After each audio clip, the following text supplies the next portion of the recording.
Good. Now, welcome everybody. This is going to be episode 6 of the Buster Call series, where we just simply expose everything related to One Piece. We don't hold back.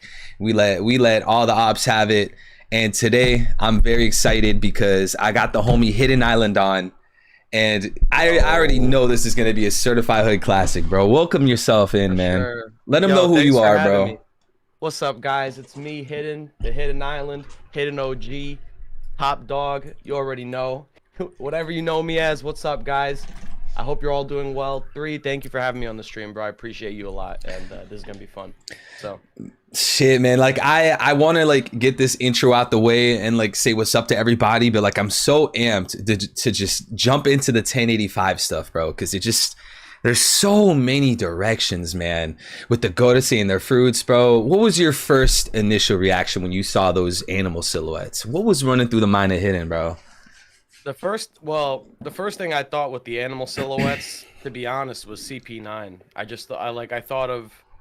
So, like, if you remember the CP9 disguises that they wore in Water 7 when they were in Iceberg's mansion, you had Rob Lucci with the bull, and the bull mask that Rob Lucci wore also had the red ring eyes on it, like Emu.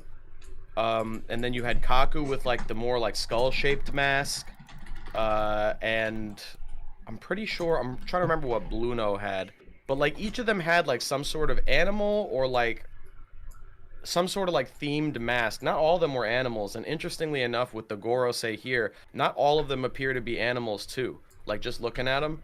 I don't have the panel pulled up in front of me, but just, like, off of my memory, I'm thinking about one of them. One of them looked like it was just, like, a blob with, like, a big mouth. Like, it didn't even look like it had the form of, like, it looked like an amorphous, like, shadow blob monster.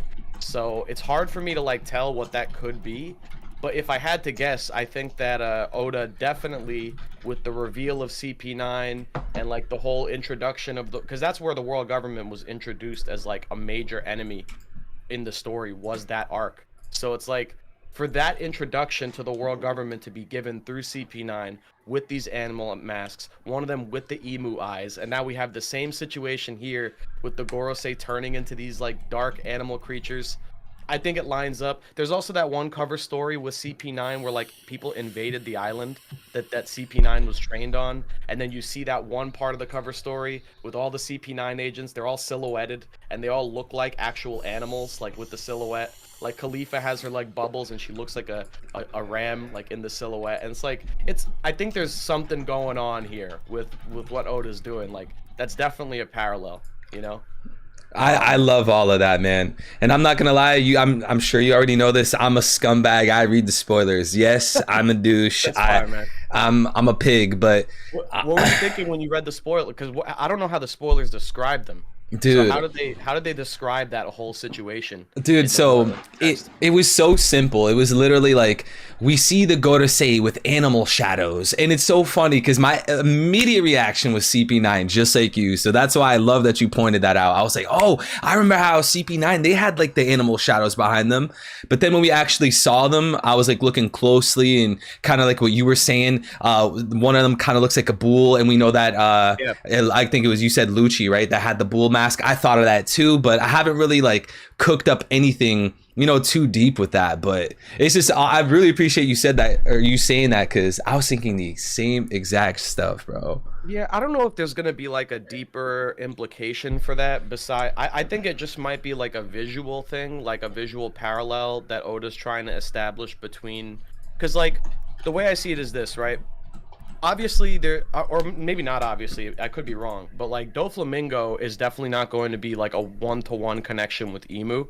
But Oda did give us that panel with Doflamingo and his captains bowing down to him the same way as the Gorosei did with Emu. So it's like, does that mean that Oda's telling us that there's maybe some deeper implication between Doflamingo and Emu? Maybe they have a connection? I don't think so. I think it's a symbolic thing, and I think it's Oda just using like visual patterns to kind of hammer in some sort of imagery into our mind in association with Emu or the world government.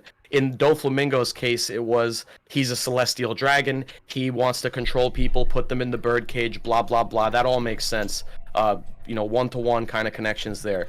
With the CP9 thing, I think this is another scenario where it's like the reveal is not so much showing us that CP9 has a direct connection to the Gorosei and Imu, but more so symbolically showing us the masks are coming off. That they're not, like, just how the CP9 agents were disguised as these dock workers who were undercover, the Gorosei are basically disguised as these old guys who run the world, and they're these these pillars of justice that run the world at the very top. No, actually, now Oda's showing us the masks come off. These are actually monsters in disguise running the show.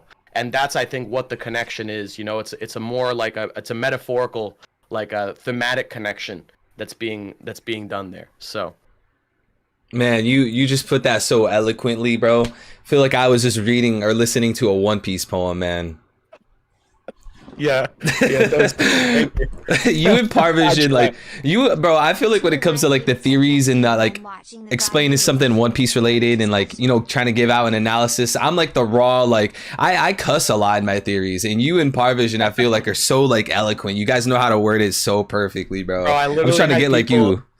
I have people on my emu theory telling me that my joke, I made some pretty dirty jokes in that video. I don't know. Someone was telling me, like, in the comments, they're like, yo, can you turn it down, like tone it down a little bit?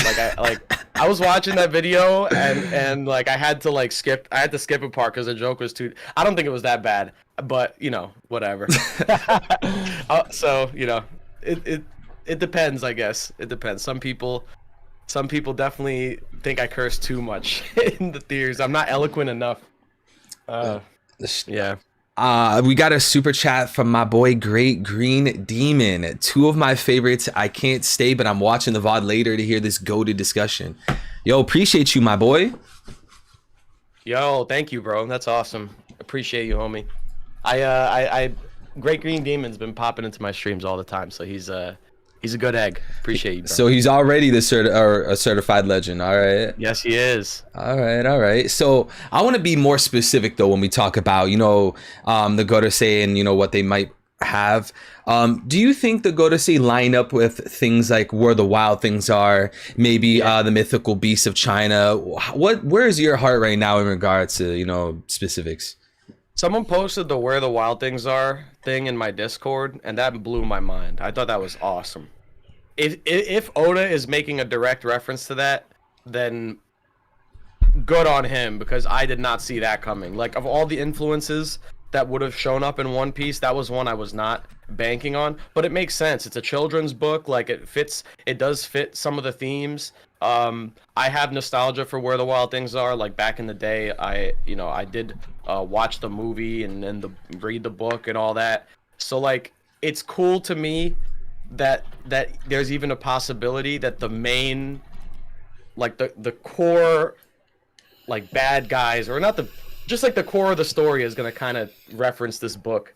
I just think it's cool. So I don't, like, I'm sure maybe, have you developed on this, like, at all, the Where the Wild Things Are thing? Because I've been wanting to hear more of, like, the breakdown of that since I've seen it posted, and I thought it was just cool. Yeah, so I was looking at the original. You can find it really easily. Where the Wild Things Are, 1963 PDF, and it's literally the first link on Google. Really short read, but just to kind of, like, refresh everyone's memory, main character is Max, who is in a sense a sheep, but it's just a boy.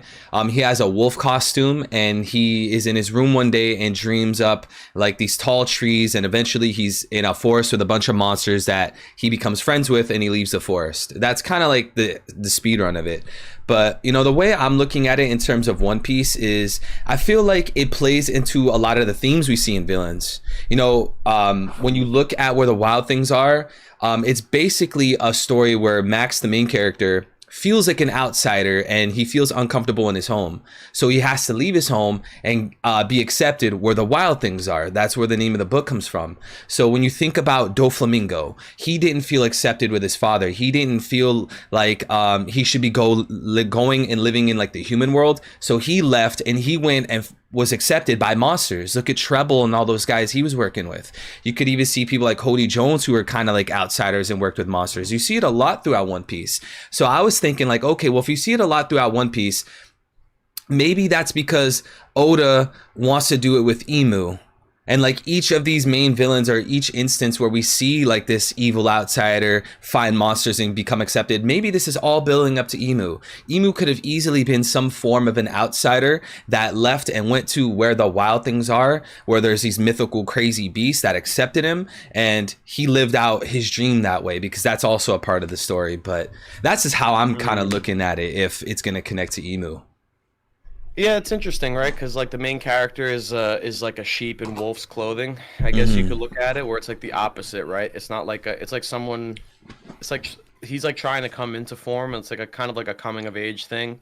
I guess the way you could connect it maybe to Emu in that respect is that maybe like Emu is someone who definitely has no royalty, or like they're like not true royalty in some sense, and they're just kind of putting up a front.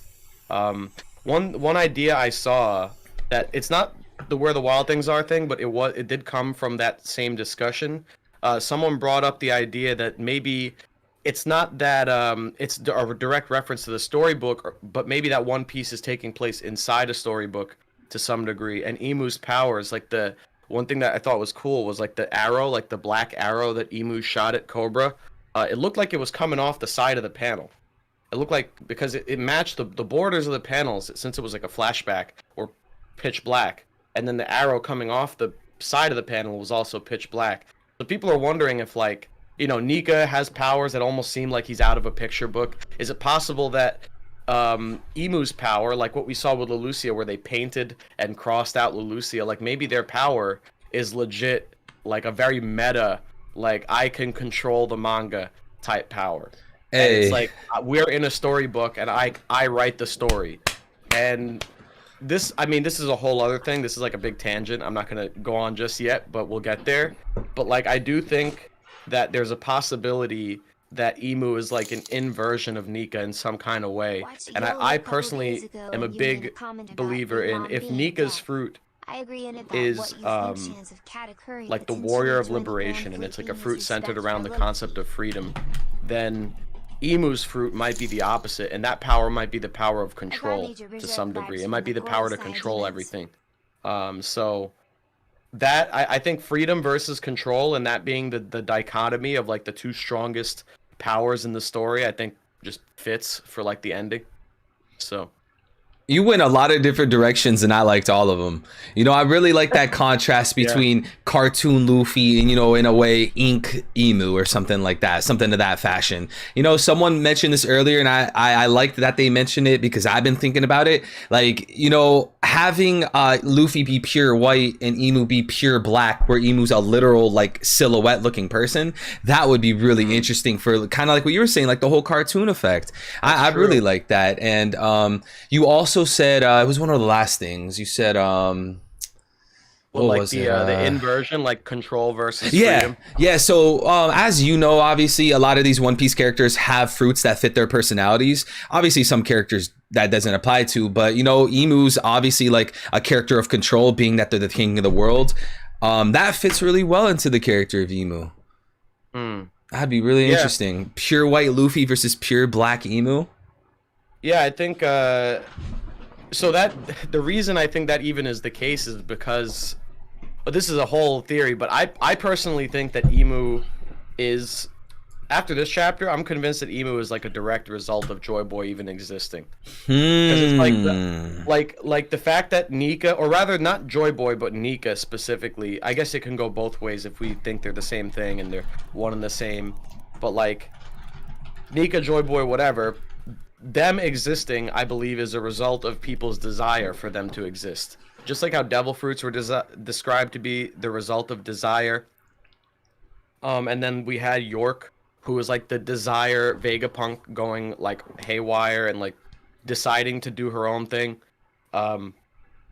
Excuse me. I think that yeah, so like desire is possibly a means by which things happen in the One Piece world. Things are created by desire. And where the theory goes in my mind is, and this kind of ties into certain like philosophical concepts of like stoicism and so on and so forth, but the long and short of it is that everything in your life is out of your control. Your health, whatever, how long you're alive, wherever life takes you, that's not really something you can control. That's kind of like up to the gods or fate or whatever you want to call it. But there's one thing you can control, and that's your will. It's your desire. That's something that is up to you. That's entirely up to you. So the way I see it, and this is a belief that's extended through history, but like the world government can control every aspect of your life. They can control, how you live, whether or not you're a slave, what you do for work, so on and so forth, what you're allowed to speak. But they can't control what you're allowed to think. They can't control what you desire, what you dream about. I think that's the one thing the world government is unable to get a grip on, and I think that's where Nika comes from. I think if devil fruits are the product of people's desires, and people's desires create all these different types of fruits, because in one dimension or timeline they wanted to be people with wings, in one timeline they wanted to be cheetah people. Well, what happens if in one timeline the only thing people desire is freedom? Instead of wanting to be a cheetah person, what if they desire to be free? And that's their desire. Well, what devil fruit does that create? I think we get the Nika fruit from that. And if that's the god of the sun, and if this is like, this is like the light, the dawn. Well, as we have learned, light and the dawn and the sun always casts a shadow. So in the creation of a warrior of freedom, in this desire for freedom, you also indirectly create this desire for control, right? Because in order to be free, you might also want to control everything in order to be free. If you're casting a light of freedom, you're also going to have to... Freedom from what? Right? So if you're saying, I want to be free, well, what do you want to be free from? Well, then there is a yin and yang that's created there. It's not just freedom. It's not just yin. You get the yang with that. So you get the control with the freedom. So that's where I think Emu comes from. I think Nika and Joy Boy and Emu are like light and shadow for each other, where they're just connected that way. This is a big rant. I'm sorry. No, you're good. Yeah. But like that's the point basically. That's what after this chapter, that's what's been in my head. It's like maybe the shadow thing and the silhouette thing is more intentional than just we're trying to cover up what they look like. Maybe it's legit the shadow of the sun god. Like the sun god's shadow is what Emu is. Possibly. I really like all that, because what you were doing was you were basically explaining like, the contrast and, the potential power of Emu through like the mechanics of the story. You were using like really specific things, because like you could even take a more like basic like narrative approach, right? Luffy having like the opposite power of the main villain or the final villain, like that's like basic storytelling. So even from that front, I agree. I really, really, really like that. And you could even argue, there's been instances where Oda pitted two opposite fruits against each other, seemingly for a reason. We know NL was supposed to be like this god figure, Skypiea, and we have the whole like god versus non-god. I 100% believe there's going to be a dichotomy with Emu and Luffy, like no matter which way you slice it. Yeah, that's why like it's fun, because like the fun part about this is that the theories that can come out of it are really wild, because Nika's power is about freedom and imagination. So what is the inversion of that, and like what can a villain's power, if Oda is trying to create some sort of like duality between Luffy's power and their power? There's a lot of options, because Luffy's power is pretty all over the place. Like he can do a lot of things with that. So if you want to like find a way to make like a unique counter to that, like a for that dichotomy, there's a ton of options. Oda could go a lot of ways with it, and that's what's fun about it, because it's like no one choice for what Emu is right now or what they're able to do is particularly like wrong or less enticing than the other. The ink thing works. It makes sense for the cartoon thing. The control thing makes sense as a counter to freedom. Maybe there's a counter to imagination. Maybe it's like false light versus like there's a lot of ways you could go with Emu, and I think all of them are like really equally interesting in different ways. The one way that's definitely not gonna happen though, and I can say for certain that's not gonna happen with Emu, is that Emu is part of the Three-Eyed Tribe and is a supercomputer, like I theorized in my long-ass Emu theory. I spent the time trying to make that theory, and that has now been, as far as I'm concerned, that's been disproven with this chapter, so I gotta hold the L there. But well, I'll Hey, make a you know comeback what? You keep the with W the for the creativity because that's a fucking yeah, wild. Imagine Oda did take that road. Oh my god! Because we know the yeah, ancient kingdom. Bro, this stresses me out every time I remind people this because I feel like people should think about it more. But we already know the ancient kingdom was more advanced than Egghead, and like, look at Egghead. You mean to tell me there's yeah. something that was beyond that? Like, so, Emu being a supercomputer, like, even if you take the L being wrong, like, that's at least that's still creative. It's like the Blackbeard's octopus. If that shit's wrong, I don't care. She was Yeah, like creative. I want to thank you. No, I want to see. I honestly, I don't even care if it is Emu or if it is my like getting my theory right. I just want to see some sort of like rogue AI thing in One Piece. Just because like I know for a fact Oda loves Terminator. He loves Terminator, and he has the T1000 statue, like life-sized T1000 statue in his office.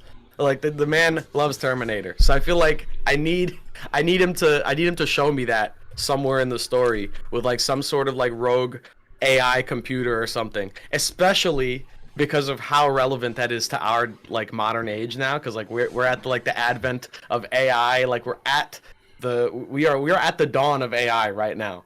So to have that be an element in Oda's story, I think would be fun, and it would also be thought provoking because this is something we're all thinking about right now. Probably we're probably all thinking about like where does AI go from here? Like what's gonna happen to the world? It's a very scary future ahead of us because it's very uncertain. Because it's like we don't know what AI is going to look like in 5 to 10 years. What jobs are still going to be available? Maybe they're going to be able to make our One Piece videos for us. Like who knows? Maybe they'll predict the ending before we get to the ending. Dude, that's Like, wild. but that's just the surface. That's just the baby level of AI application.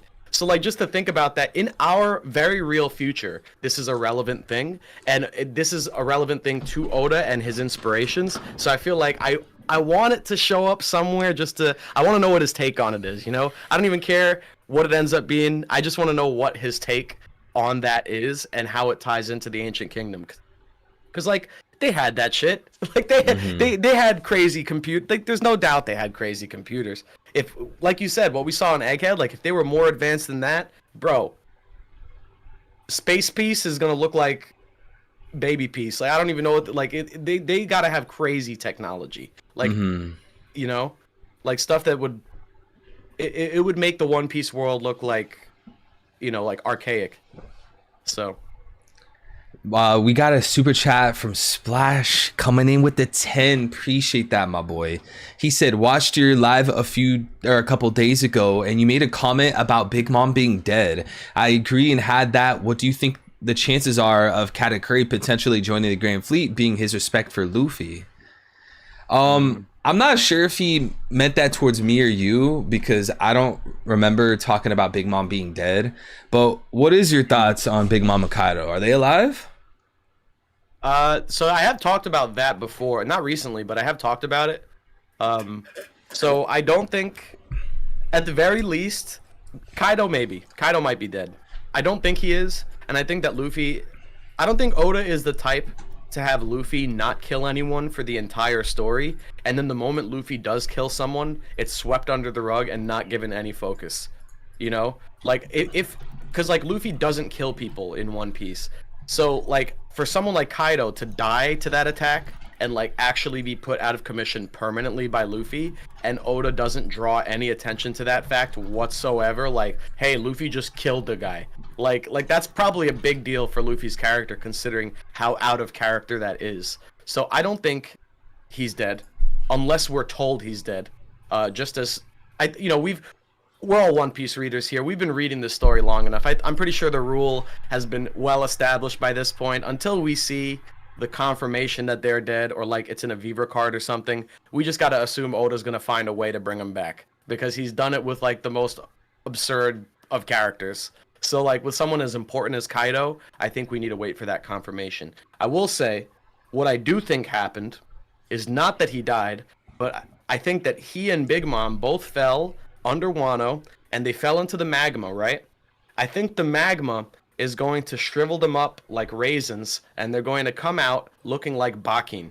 They're gonna come out of the lava. They're gonna be shriveled, old, like tiny, harmless people now. Cause like, think about it this way: when Luffy fights his opponents, he doesn't kill them. He doesn't harm them to the point where the defeat or me like one-upping you is me killing you. That's not what Luffy's about. His way of one-upping someone is to humiliate them. Is to not only beat the shit out of them, but to humiliate them in the process. And shatter their dream.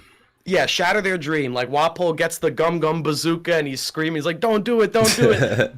Buggy gets like tied up and he has like no torso, so he has just his arms and his feet. Like that's how Luffy kind of does his opponents. He embarrasses them. He kind of like one-ups them that way. And I think that, you know, because of the Gear 5 Nika thing where he's able to like cartoonify stuff and like he's able to Wile E. Coyote Lucci. I think the same thing is going to be with Kaido and Big Mom, where his power ended up causing them to shrink into like these little like Bakin type people who are no longer a threat. Like they were still Kaido and Big Mom. We should still respect their legacy, but right now they're not a threat to anyone anymore because they're just, you know, that's the Yo, this is completely off topic and I hate to do this, but you were talking about Wapol and like I just think this is so funny. I always think about this. I never admitted this or like told anyone this, but like if I'm not mistaken, when Luffy went to throw the punch at Wapol, that's when the flashback began, right? And then like when the flashback ended, the punch landed or whatever. In the manga at least. Yeah, I think so. Because I think so. I remember the first time I read that, this was the funniest thing. Like, I was like getting done crying from the flashback, and then I see the punchline, and I'm like, oh, I forgot we were in a fight right now. Like, and I always think back to that. It's the funniest shit. Like, we had a whole flashback in the middle of one punch, bro. Yeah, that fight was hella short. You wouldn't have thought that Wapol was gonna be relevant now, did you? No, bro. That's wild. How do you feel about that? I'm guessing you like it. I love that. I think that's hilarious. Because like he needed to do something, right? Because he had the whole cover story thing. He had a whole thing where he was at Reverie. He had a whole backstory for what happened to him since Drum Island. You know, I always liked the idea that I think it was Randy that had this idea that Wapol was going to tell on Vivi. He was going to tattle on Vivi because he was at Reverie and he knew Vivi's past as a pirate with the Straw Hats. So he was going to, you know, rat her out. I like this even more. I like that actually no. Wapol is not going to just be the dumb villain character who makes everything go to shit suddenly. He's actually a part of the problem, and he actually witnessed what happened, and now he's in as much trouble as Vivi. So now they have to work together, and Wapol and Vivi have to be like, they have to have this sort of like temporary friendship, kind of like the Impel Down crew, where all the like the past villains kind of like had to be friends with Luffy because they're all in like a really bad circumstance, so they need to work together. Same thing. It's like now Wapol is like, he was a douche up until this chapter, and now we saw that he actually saved Vivi's life. Oh my god! And now he has to work together. This motherfucker saw Emu. Wapol. Yeah. What? Oda is such a troll. He had to have been grinning when he was drawing that. He knows he's trolling, bro. He knows more than us. Like Wapol knows more than us right now. That's crazy. My bad. I got a bit off topic, but he Splash in his super chat was also asking about Katakuri joining the Grand Fleet. What were your thoughts on that? I don't think it's gonna happen. I think Katakuri is gonna have some respect for Luffy, and I think that whenever the final war happens, where all the Grand Fleet comes to help Luffy, I think that's also gonna be accompanied by a bunch of other pirates coming to like stand up alongside him, and like, you know, as a respect thing. Like Luffy makes allies everywhere he goes. So this is like I think it'll just be like a Marineford situation where you have like all these different factions pulling up together under the Whitebeard banner to help. But do I think he's going to be like an official Grand Fleet member, exchange the sake? I don't think that's going to happen. I think it's going to be like, hey, he's my boy. The Great Cleansing is, I'm not about that. I'm going to go help him out. I think that's what it's going to be with Katakuri. What about going for pudding? Do you see Katakuri gathering some people and going for that? That's a good question. Yeah, I think so. I don't see why not. The dude's very protective of his siblings. That's like his biggest character trait is like how much importance he places upon his own, like his self-image and upon protecting his siblings using that image. So yeah, I think that's I honestly I'm surprised people haven't talked about that much because we had that whole like fan manga of like Katakuri fighting the Blackbeard pirates where they came to Whole Cake Island. I don't know if you saw that one. But there was like a whole like concept that like yeah, Blackbeard's pulling up the whole cake. He's gonna steal the poneglyph. Katakuri's gonna have to fend off the Blackbeard pirates by himself. There was this whole fan-made manga that came out of that. What? I don't remember that. Yeah. What the fuck? No one told me about that. Yeah, someone drew like a whole manga of like Katakuri fighting the Blackbeard pirates, and it was actually pretty solid. And I remember that was like the concept at the time was like he was gonna defend Whole Cake from the Blackbeard pirates. But it looks like now, I mean, they got Pudding, they got what they came for at Whole Cake. He wasn't there to defend it, so yeah, he might chase after them. He's probably gonna chase after them. Yeah, man. It would seem it would rub a lot of people the wrong way if he didn't. You know, like think back to the Whitebeard thing when he didn't save Odin. A lot of people got, or not save Odin, but avenge Odin. A lot of people got mad over that. Yeah, yeah. There's reasons. I mean, you could find reasons for it. Ultimately, though, I think at the end of the day, some of it's gonna just come down to plot, right? Because if we could say if Odin was rescued, there's no point in the Wano arc then. Like there's like, you know, like I feel like Whitebeard not going back to save Odin, for example, is like there's a lot of reasons that didn't happen. But you know, a war between two massive Yonko crews being one, destroying the country in the process would probably be the biggest fear. But also, I think the biggest reason is just like we need to have a dramatic plot point that Luffy's gonna have to avenge later, because like that's Luffy's thing. He's the Avenger. Like not a Marvel joke. Like he's legit like the guy that comes and he ties up all the ends that are loose in the backstories. Like whenever people have some loose end in the backstory, some thing that happened to them that was wrong, Luffy's the one that's gonna come fix that every time. So.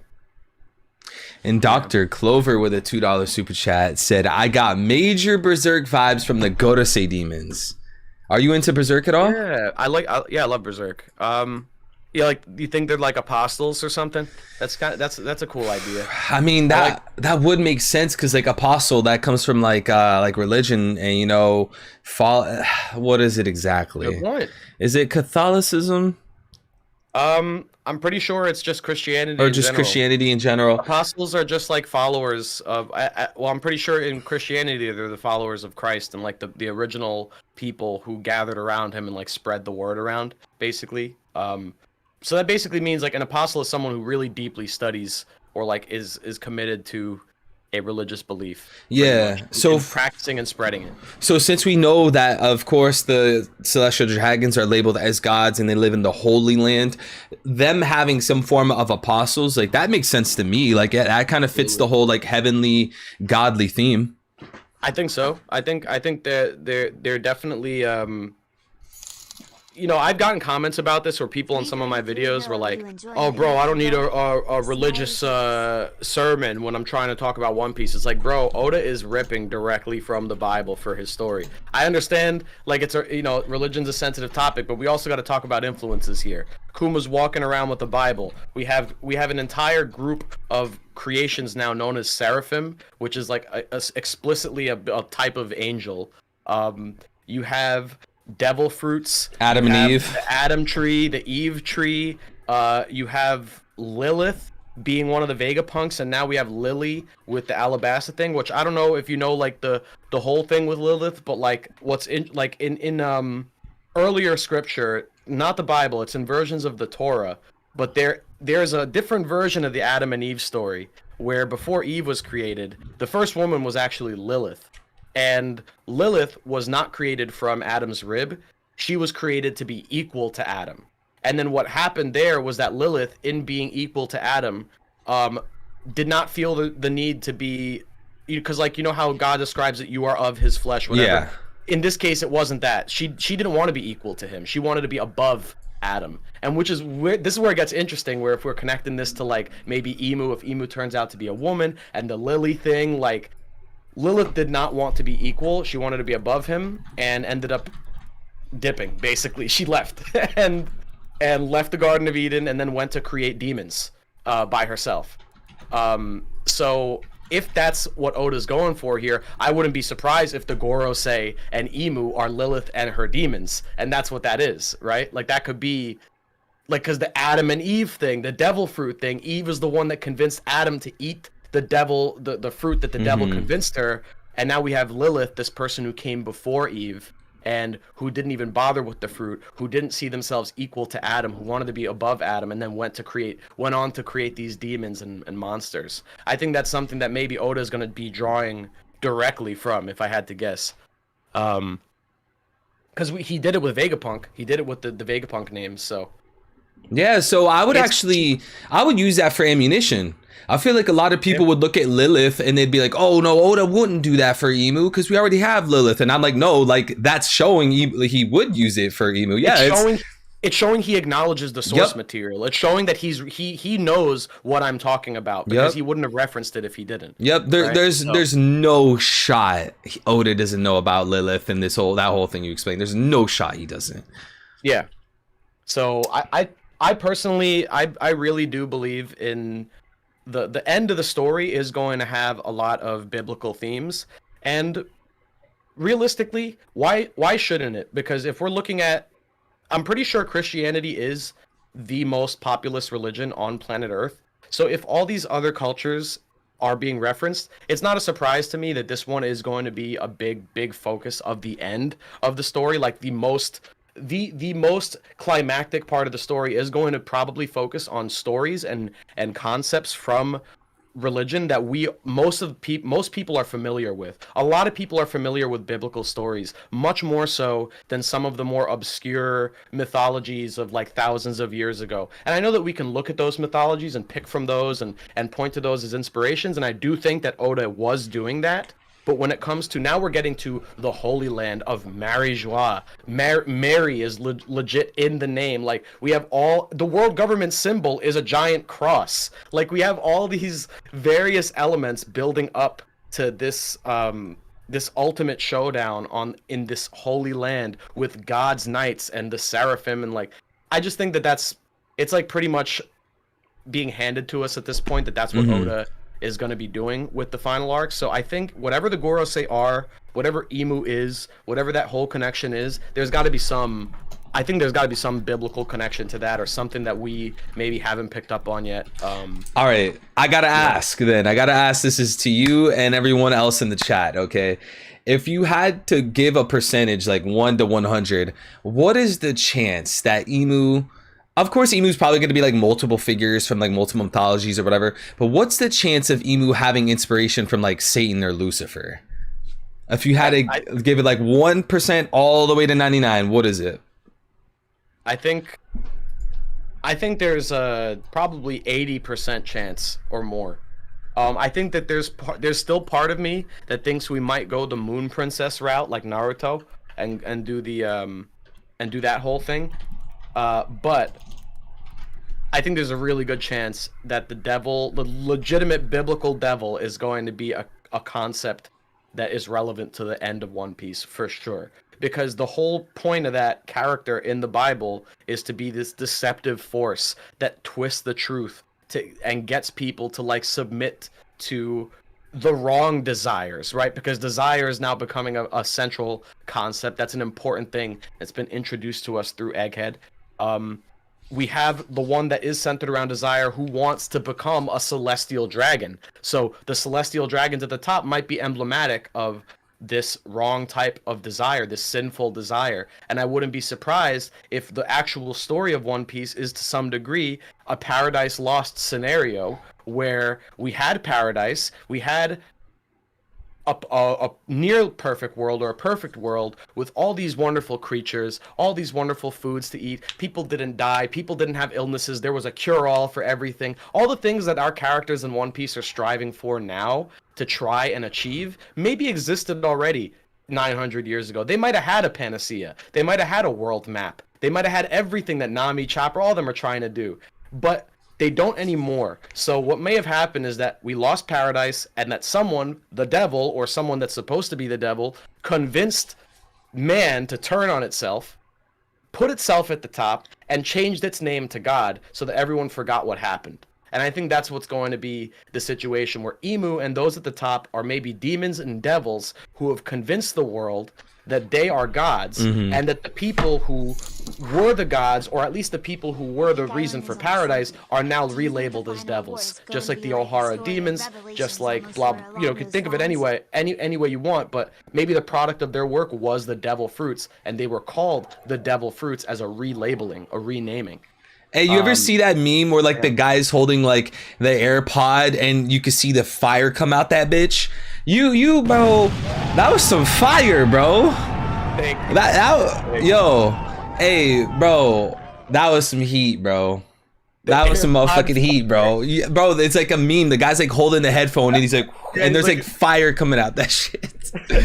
Bro, I 100% agree with every step of the way of that, man. And like, just to imagine like throughout the whole story of One Piece, Oda's drawing these simple, goofy looking people. Look at Luffy, just a really simple design, goofy looking person. And then when it comes to Emu, looks like this fucking evil ass, nasty ass, demonic ass goat. Like, do you think Emu's gonna be terrifying looking, or do you think Emu's gonna have like Lucifer inspiration but look not like a goat? Like, what does Emu look like? So if there's one, okay, so I don't know if we're gonna get the overt imagery like that, because like if we're being real, I think we already have the Lucifer imagery in One Piece. It exists, and it exists in the form of the Seraphim and the Lunarians. Yeah. So.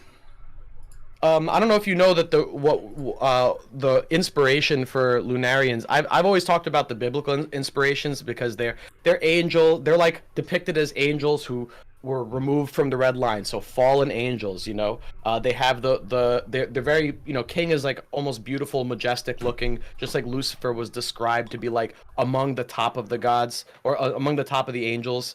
In fact, Lucifer's rank was Seraphim before he fell from his status. So he was a seraphim. He had the black, you know, he's depicted with black wings, the hellfire on the back that never burns out. I think all those connections are a direct reference to that imagery and Lucifer's imagery in the Bible. If I had to guess, oh wait, hold on. Let me also, before I move on to this, the Lunarian thing also comes from the Lunarian thing also comes from real life Lunarians. There was a point in time where people actually predicted that there were people living on the moon. And it was believed for a period of time before we got to the moon and got there that people actually did live on the moon. And they depicted them in all their predictions as people with large, like, bat wings who would fly around on the moon.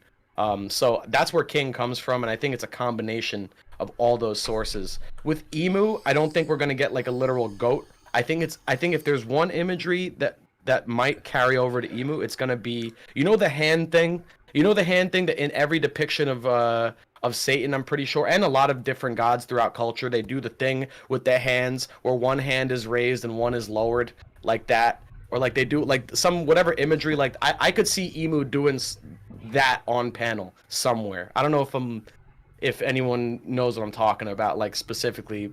It comes from there's like a name for it. I don't know what the name for it is, but they said it's the Baphomet. Is it Baphomet sign? Yeah. So that's I think we would definitely get that imagery on panel. I mean, look at Luffy. Look at the thing he does when he's like those gods that people were comparing Luffy to before Nika. The Wisdom Kings, Yes. You know how Luffy does like the Wisdom King pose? Yeah, like that. Yeah. Yup, 100%. That would, bro. Imagine you could see like on a double page, Luffy on the far left doing that, and then Emu on the far right doing what you said, the Baphomet sign. Yeah, and I could picture that. People are saying in the chat, as above, so below. That's what that means. So it's like that might be what the symbol, like Emu being above in Mary Joie, and like I don't know. There's like a lot of extractions you can make from that and extrapolations. Like I think that if there's one pose Emu's gonna do, it's that one. And you know what? Like I was making the Sea Devil video a while back, and the quote, "The greatest trick the devil ever pulled is convincing the world that he didn't exist." That phrase, that quote, like hit me, and I was like, man, does that resonate with Emu, bro? Like Emu in like every sense is like a devil, but they're trying to play God. And you even see this through all the other not all, but a lot of other major villains that try to be one thing but they're not. And like, you know, if we see the world's government call themselves holy and call themselves gods, but we know the dirty truths they have, they must not be a gods. They must be the opposite. They must be a like demon descent. And that's why when a while back I made a Will of Deva video, which transformed into Devi, I compared that to Hinduism because it was the same thing. Like their gods or their demons try to pretend to be gods and try to be superior, and that was a lie, you know, just like in One Piece. And then of course the D stands for Deva, that's the male equivalent, and Devi is the female equivalent, and I completely overlooked that for the video. But yeah, I 100% agree. I knew you were gonna cook today, bro. Thanks, bro. You know, it's funny that you brought up the Deva thing. Someone brought up something really interesting in my stream the other day about like there is like a god that was like the Proto-Indo-European god, that like all Indo-European cultures came from this proto-culture that I guess existed in like the Fertile Crescent or something, but a long time ago. And there was this god, I think his name was like, he was just regarded as Deus or something, and this was like the god that came before all the ones that we know of today. And this is like one of the earliest like proto gods of like ancient people, and he was just like the god of like daylight, basically. I'm pretty sure he's just like the god of the day and like the sun and all that. It's like, so all these concepts, you can trace all that way back to the beginning with this proto, like this god that inspired basically and led to the ones of all the other cultures. And that one also begins with a D. So like, man, this is wild, bro. Like, I want to say like Oda has it easy because there's just stories about everything, but it's not easy at the same time. Like this guy, you've obviously seen the massive amount of books he has in his office, all the notebooks, like. Yeah. Jeez, man. Like this is people think I'm meat riding when I say this, but I legitimately think like people in the future would study One Piece. Like the amount of themes in it, the amount of stories, the amount of messages, the amount of references, like who cares if it's an anime and manga? The amount of material in the story is absurd, bro. That's something I think I've always been a proponent of. It's like comic books and picture books and like manga is a relatively new thing in like human history and like human civilization, and like passing stories forward, you know, through culture, using comics and like books with a lot of pictures in them as a medium for that. I'm pretty sure, I might be wrong on this, but it's a pretty new thing for people. Most of the time, like it hasn't been feasible to mass produce books with pictures in them until like the recent marvels of technology. Because prior to this, in the past, when you had to write a book, especially in like ancient times, you had to handwrite that shit every time you wanted a new copy of that book. That shit had to be handwritten from start to finish, and you literally paid people to transcribe books that, like, if you wanted a book, there was maybe like 15 of them in existence, and you had to find an owner of that book, and you had two options. You either traded books with them, one of your own, they took one, you gave them one, or you paid someone to get that book, and then they spent like a week or like a month painstakingly transcribing and like rewriting the entire book for you. So until like fairly recently for humans, picture books and like recreating books that have a lot of pictures in them has not been feasible. Now it is, because of technology. So there is this stigma around reading manga and reading comic books, like, oh, it's for children, oh, it's it's immature, there's not much depth to it. I don't think so. I think, sure, and certainly the generalization is correct. I think a lot of manga is written for younger age groups, is written for kids. A lot of comics are written for kids and teenagers. That's fine. But the generalization, generalizations are useful, but that doesn't mean that every single manga or every single comic is not worth double-edged sword. And it's a double, yeah. So like we have comics and manga that are going to stand the test of time. Concepts like Superman and Batman or whatever, as funny and childish as they might be or whatever, a dude running around in a latex suit punching people really hard. I still think the concept of that is so ingrained in our culture that even 100 years from now, when people are going to be looking back at us. They're going to look back at things like Superman and see that as a result of our society, a character that came out of our folklore, just like Sun Wukong came out of people's. That was a story that was told a long time ago. We still talk about Sun Wukong today, and that influenced characters like Goku and Luffy. So by that same token, I think Luffy is going to stand the test of time. I think One Piece's story is going to stand the test of time, and people in the future are going to look back at it and not think of comics or manga as some weird thing. They're going to look at it as a regular part of society, just like video games. People used to look at video games as like a nerdy niche hobby. Now it's the largest entertainment industry, more so than movies and television combined, I'm pretty sure. Dude, these guys, these guys that go live, some of these kids, bro, clicks, bro, you'll go live on Fortnite, thousands of people watching them, bro. Yeah, it beats out everything. Video games now are the most popular entertainment medium. And it's like 20 years ago, people would have said, oh, video games used as like an art form to deliver like narratives and to like give like one-of-a-kind experiences, and video games are going to be like the most popular all over the world. Keep going. Yep.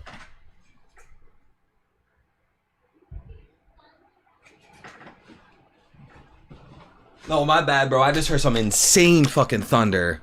That was crazy. What the hell? It was storming over here yesterday, so it must have worked its way over to you. Jesus. Yeah. No, it's all good. I was just saying, like people 20 years ago wouldn't have thought that the world today would look the way it did around this climate of like niche hobbies. So by the same token, I think with manga, it's not going to be as niche or as specific in 20 years or as 50 years. Even now we see so many people getting into anime way more than they used to.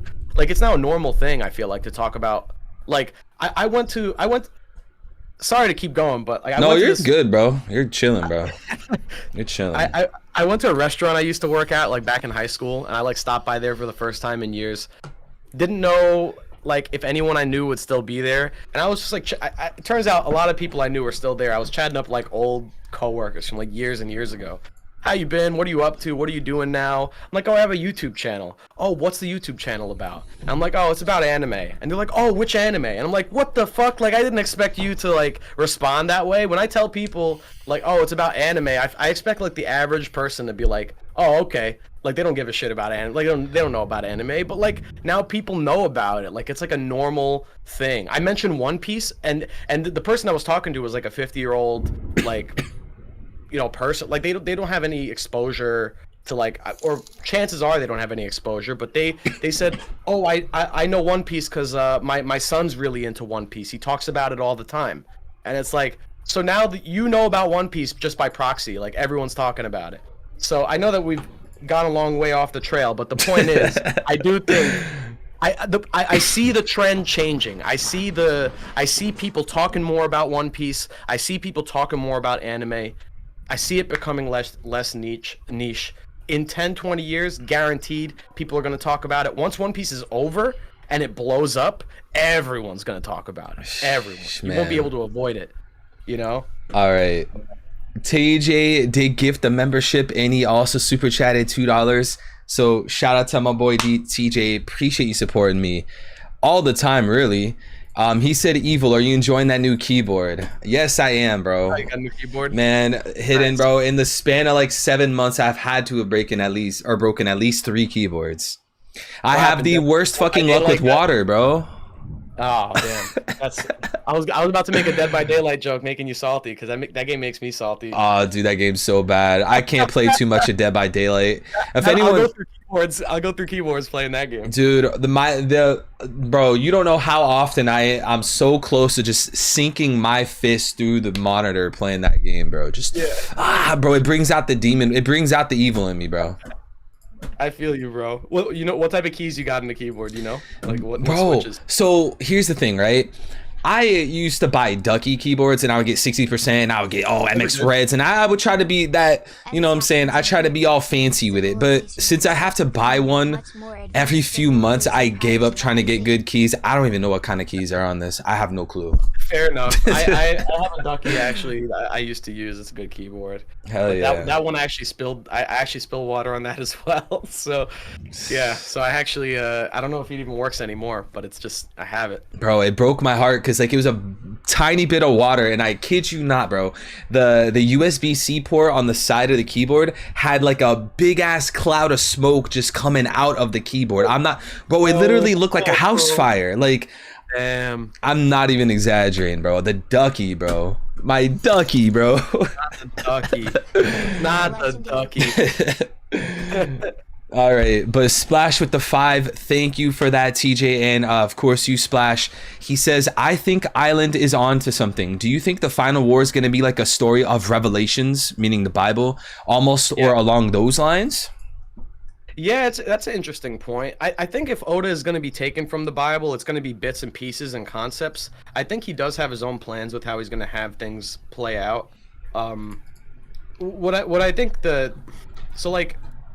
one thing I've been struggling with especially when I make theories, I have to constantly remind myself, it's not always that Oda is going to be taking the stories and like basically recreating them or like paralleling real life stories.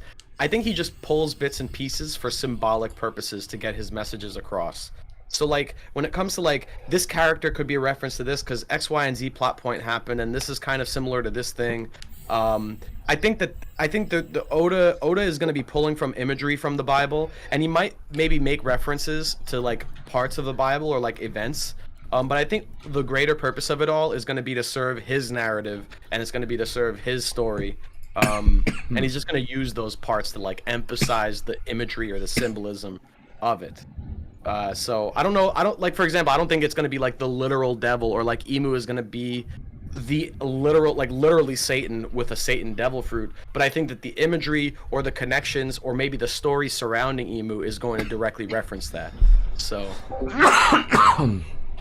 awesome, bro. Now that made me think of the apocalypse and the horsemen of the apocalypse. What's the chance of Oda getting into that? Maybe the Yonko are the 4 horsemen. Ooh, I think I've heard a little bit of that before. Yeah, because like you could look at it a few ways. You could try and break it down, but for example, you have, all right, so what are the 4 horsemen? It's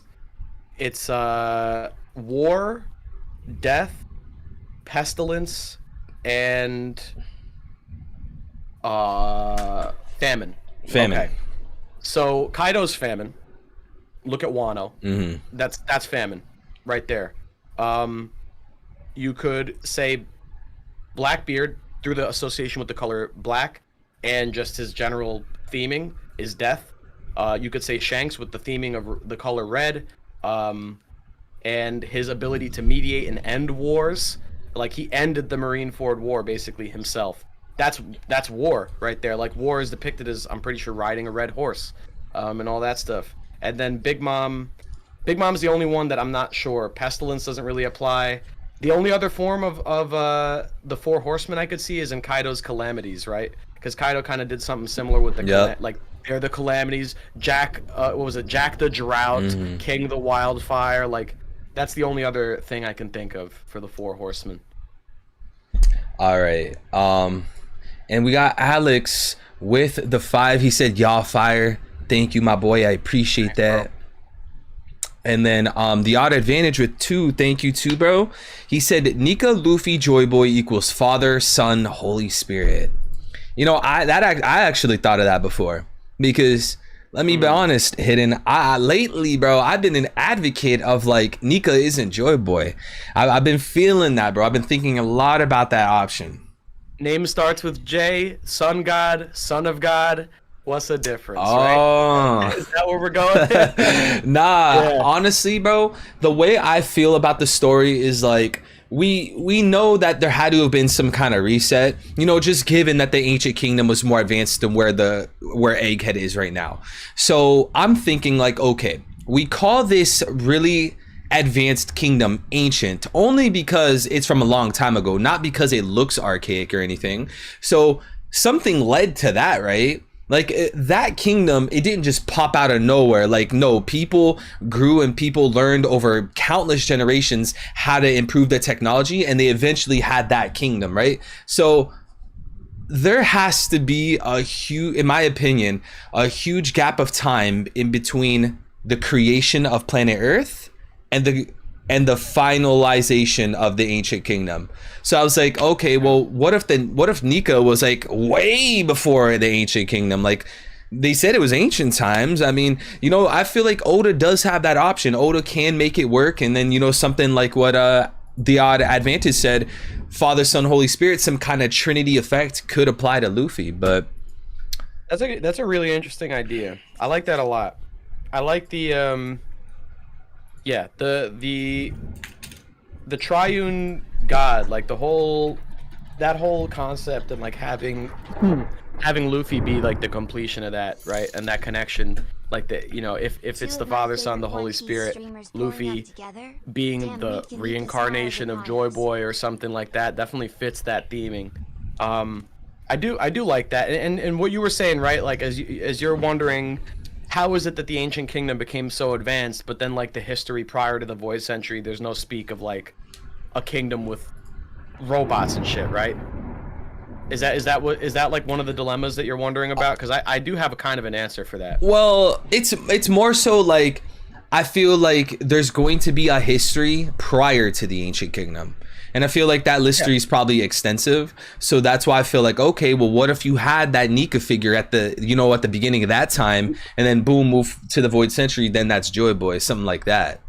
We saw some of the history before the Void Century, or we got some history before the Void Century, because the Alabasta poneglyph that Robin was reading from, I'm pretty sure was prior to 900 years ago. Yeah, she gave the actual family name and everything. I know exactly what you're talking about. So yeah, I was thinking like, well, what if Nika's, you know, from those times? Like, do you feel like, or let me ask you, in your opinion, do you feel like there's a nail in the coffin somewhere? Like, okay, I feel it's this way because of this thing right here. I think what happened was that the Lunarians influenced the course of evolution on the planet. And I think that's where all the problems started. I think the way that the Void Century, so like we have a period of time on the One Piece world where there's this ancient history of like warring kingdoms in Alabasta, and they're talking about these X, Y, or Z, like random kings, like who gives a shit? And then suddenly, 800 or 900 years ago, from this point on where the history is wiped, there's a period of 100 years that is wiped, and during this 100 years, somehow we go from a world of antiquity to a world of extreme technological advancement, and then they disappear before the end of that 100-year mark. What I think the reason for that is the same reason that Lunarians lived on top of the Red Line. It's the same reason that the world government drove the Lunarians out and established themselves on top of the Red Line at the end of that 100 blank years. And I think this ties into the hieroglyphs that NL read on the moon. So the common question I see is like, why wasn't the One Piece world advanced prior to the 100 years? Like what happened at the 100-year mark to shift us from what we see now to hyper advanced? Well, what if the people on the moon, after their resources ran out, just prior to 900 years ago, the Lunarians, what if those people came down to the blue planet, came down to the Red Line with, as we saw on the moon, they had very advanced technology. They had automatons, they had electric powered devices, all this stuff. So what if at some point their resources ran out, they came down to the blue planet as basically as alien invaders, and with the angel wings and all this stuff, obviously evokes a lot of god imagery, and the people on the blue planet, they don't know what the fuck's happening. They just see a bunch of angels coming down from the sky in weird technology, like weird devices.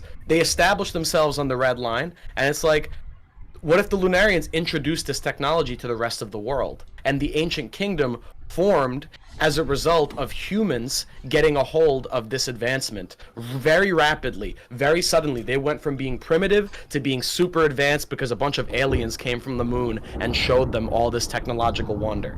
And this goes to that like ancient aliens theory, like the thing that real people talk about, like the Egyptians must have been influenced by aliens to build the pyramids. Maybe Oda's directly pulling from that here. Dude, maybe it's like, I wouldn't doubt that. That's what I'm saying. Like, maybe the Lunarians are the ancient aliens who came down, shared everything, and then were wiped out, so we don't know about who gave us all that technology originally. That's what I think happened. I think that's where the 800 years. You know, that actually makes me think of something. 1085, Emu was asking, "Oh, did Joy Boy have a plan with the poneglyphs? They were all scattered. What was the plan, right?"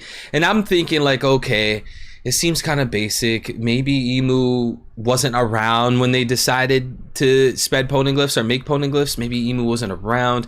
Maybe Emu just doesn't know and Oda's feeding us into that. But what is there something more to that? Is something right now you said kind of made something click in my head to where it's like maybe it's like a similar case to the Lunarians, where maybe the Lunarians were trying to save or help something behind Emu's back, just like Queen Lily was. Maybe there's something to be had there. Maybe there is a Lunarian that was like, "Oh, I don't like how you're doing this, or you have this," or they went behind the back of Emu essentially, like Lily. But that's really hard to say. We have limited information, but like that just popped in my head. I got you on this. I got you with the biblical connection too. So if you want to really tie together the biblical connection here, so how does the story of Genesis go, where the world is created by God, and then God creates all the animals in the world, and then what does God end it with? He creates Adam and Eve, right? So he creates Adam and Eve, he gives them all this stuff on the planet, and then at some point he tells them, "Hey, I've given you paradise. You guys live forever. You guys can enjoy paradise as long as you want. The only thing you can't do though is don't eat that fruit on that tree over there. Don't eat the fruit on the tree of knowledge of good and evil, because if you eat the fruit on that tree, you will basically become as God. You will have the knowledge that I have, and then that would ruin paradise, because and this is what happens once they eat the fruit. They realize all the good and bad. They learn what evil is. They learn what sin is after eating the fruit. That brings sin into the world, and then everything goes to shit, right? Paradise lost. What this implies to me is, let's try and apply the God Adam and Eve scenario to this scenario I propose, where the Lunarians are the gods who came down, because remember, they were known as gods. We learned this. They were known as gods. These were the gods that came down from the heavens, from the moon. Maybe they were considered literal celestial dragons, as we saw King creating a dragon out of fire. These were the literal celestial dragons, the gods who came down, gave humanity, aka Adam and Eve, gave them paradise with all this advancement, gave them a perfect society, but the one caveat was that you have to leave the powers and the technology or maybe the devil fruit stuff, leave that to us. Well, what if 20 kings came together and said, well, now that they got all this technology, now that they've been spoiled by all the splendor of the Lunarians, now they think, oh, we don't need them. That we gas got the is technology, beating my we can do it ass. ourselves. We don't need the Lunarians for shit. So what if one of those 20, Emu, decided, no, we're gonna eat the fruit. We're gonna eat the fruit, actually, because eating the fruit from the tree of knowledge is to become like God, is to have God's knowledge. That's what it was described as, basically, the knowledge of good and evil. In other words, the knowledge of everything, because good and evil is used as like a range to describe the knowledge of everything. So to do what they did was to basically become like God. The people of the One Piece world maybe overthrew the Lunarians and decided, we're going to run it. We're going to be the world government. We're going to use your technology and your advancements to control our world by ourselves. Why? Because of desire. Yo, my bad. Keep going, bro. Keep going. Yeah. The same reason York was like, I'm going to be a celestial dragon, is the same reason that the 20 kings overthrew the Lunarians or whatever. Because if the Lunarians were the real celestial dragons, and to harness their technology is to become as the gods, then York and anyone who wanted to become like them would obviously, want to be a celestial dragon. They would want to become a celestial dragon. So that's what I think. I think that's what it is. You're spitting too fucking hard. This is your fault, bro. I'm about to get fucking struck by lightning, bro. The amount of thunder I'm hearing right now is fucking insane. I hear it too. It's funny.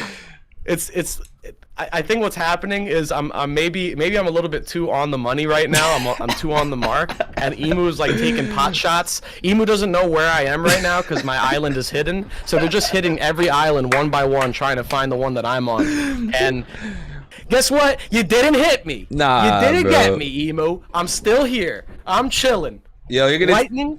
Nah, you're gonna chill before you turn my house into Raijin Island, bro.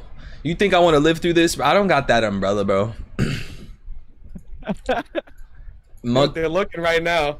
Bro. They're looking right now. The Buster call. I'm the one getting Buster called. Shit. Yeah. All right, Monkey D man. James with the 2. Thank you, my boy. He said, I don't even know what that word is, but it's like DS. It was me. I'm not sure what he's referring to. Let me see if I can see. I have to actually scroll up to the message. Maybe he's in chat. Monkey D James. What did you mean by that, bro? Yeah, I don't see. I think the chat went too far. I might have been talking too long. It like disappeared in the.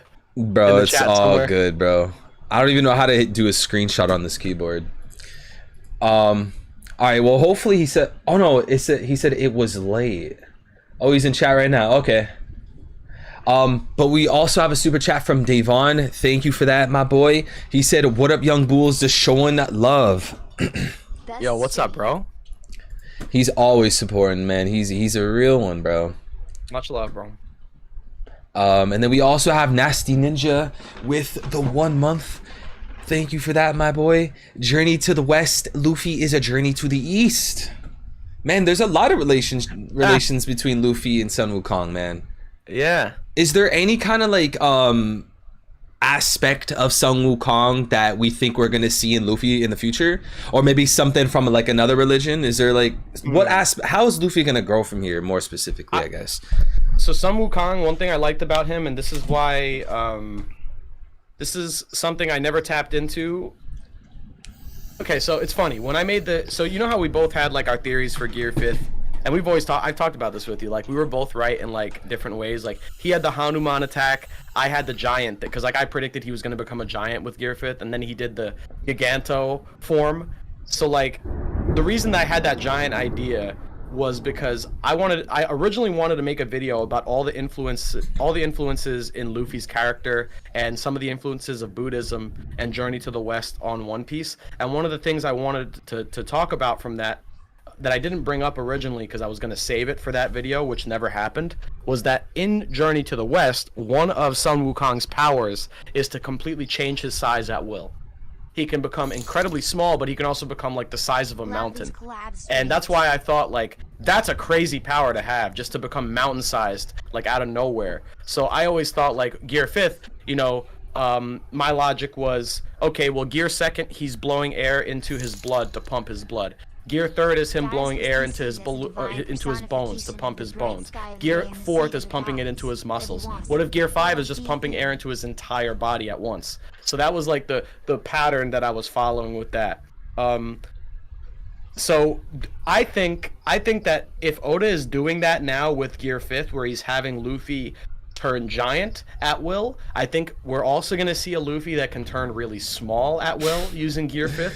I would not be surprised. Hey, we saw that at Enies Lobby, remember? yeah, exactly. Gear 3rd, right? Gear so like 3rd. I can see a Gear 5th going like Ant-Man.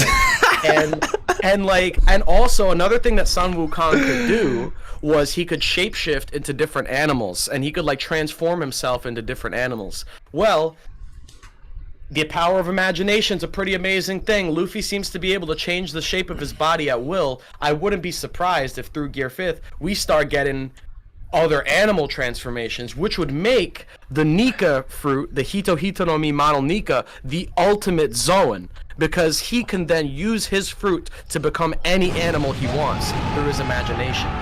So that makes him the ultimate Zoan Devil Fruit. I wouldn't even be surprised if we see a Dragon Luffy at some point as a result of this shit. And that's where my hopes go. I want the Journey to the West thing to go full force. Give Luffy the animal transformations, bro. That'll be sick.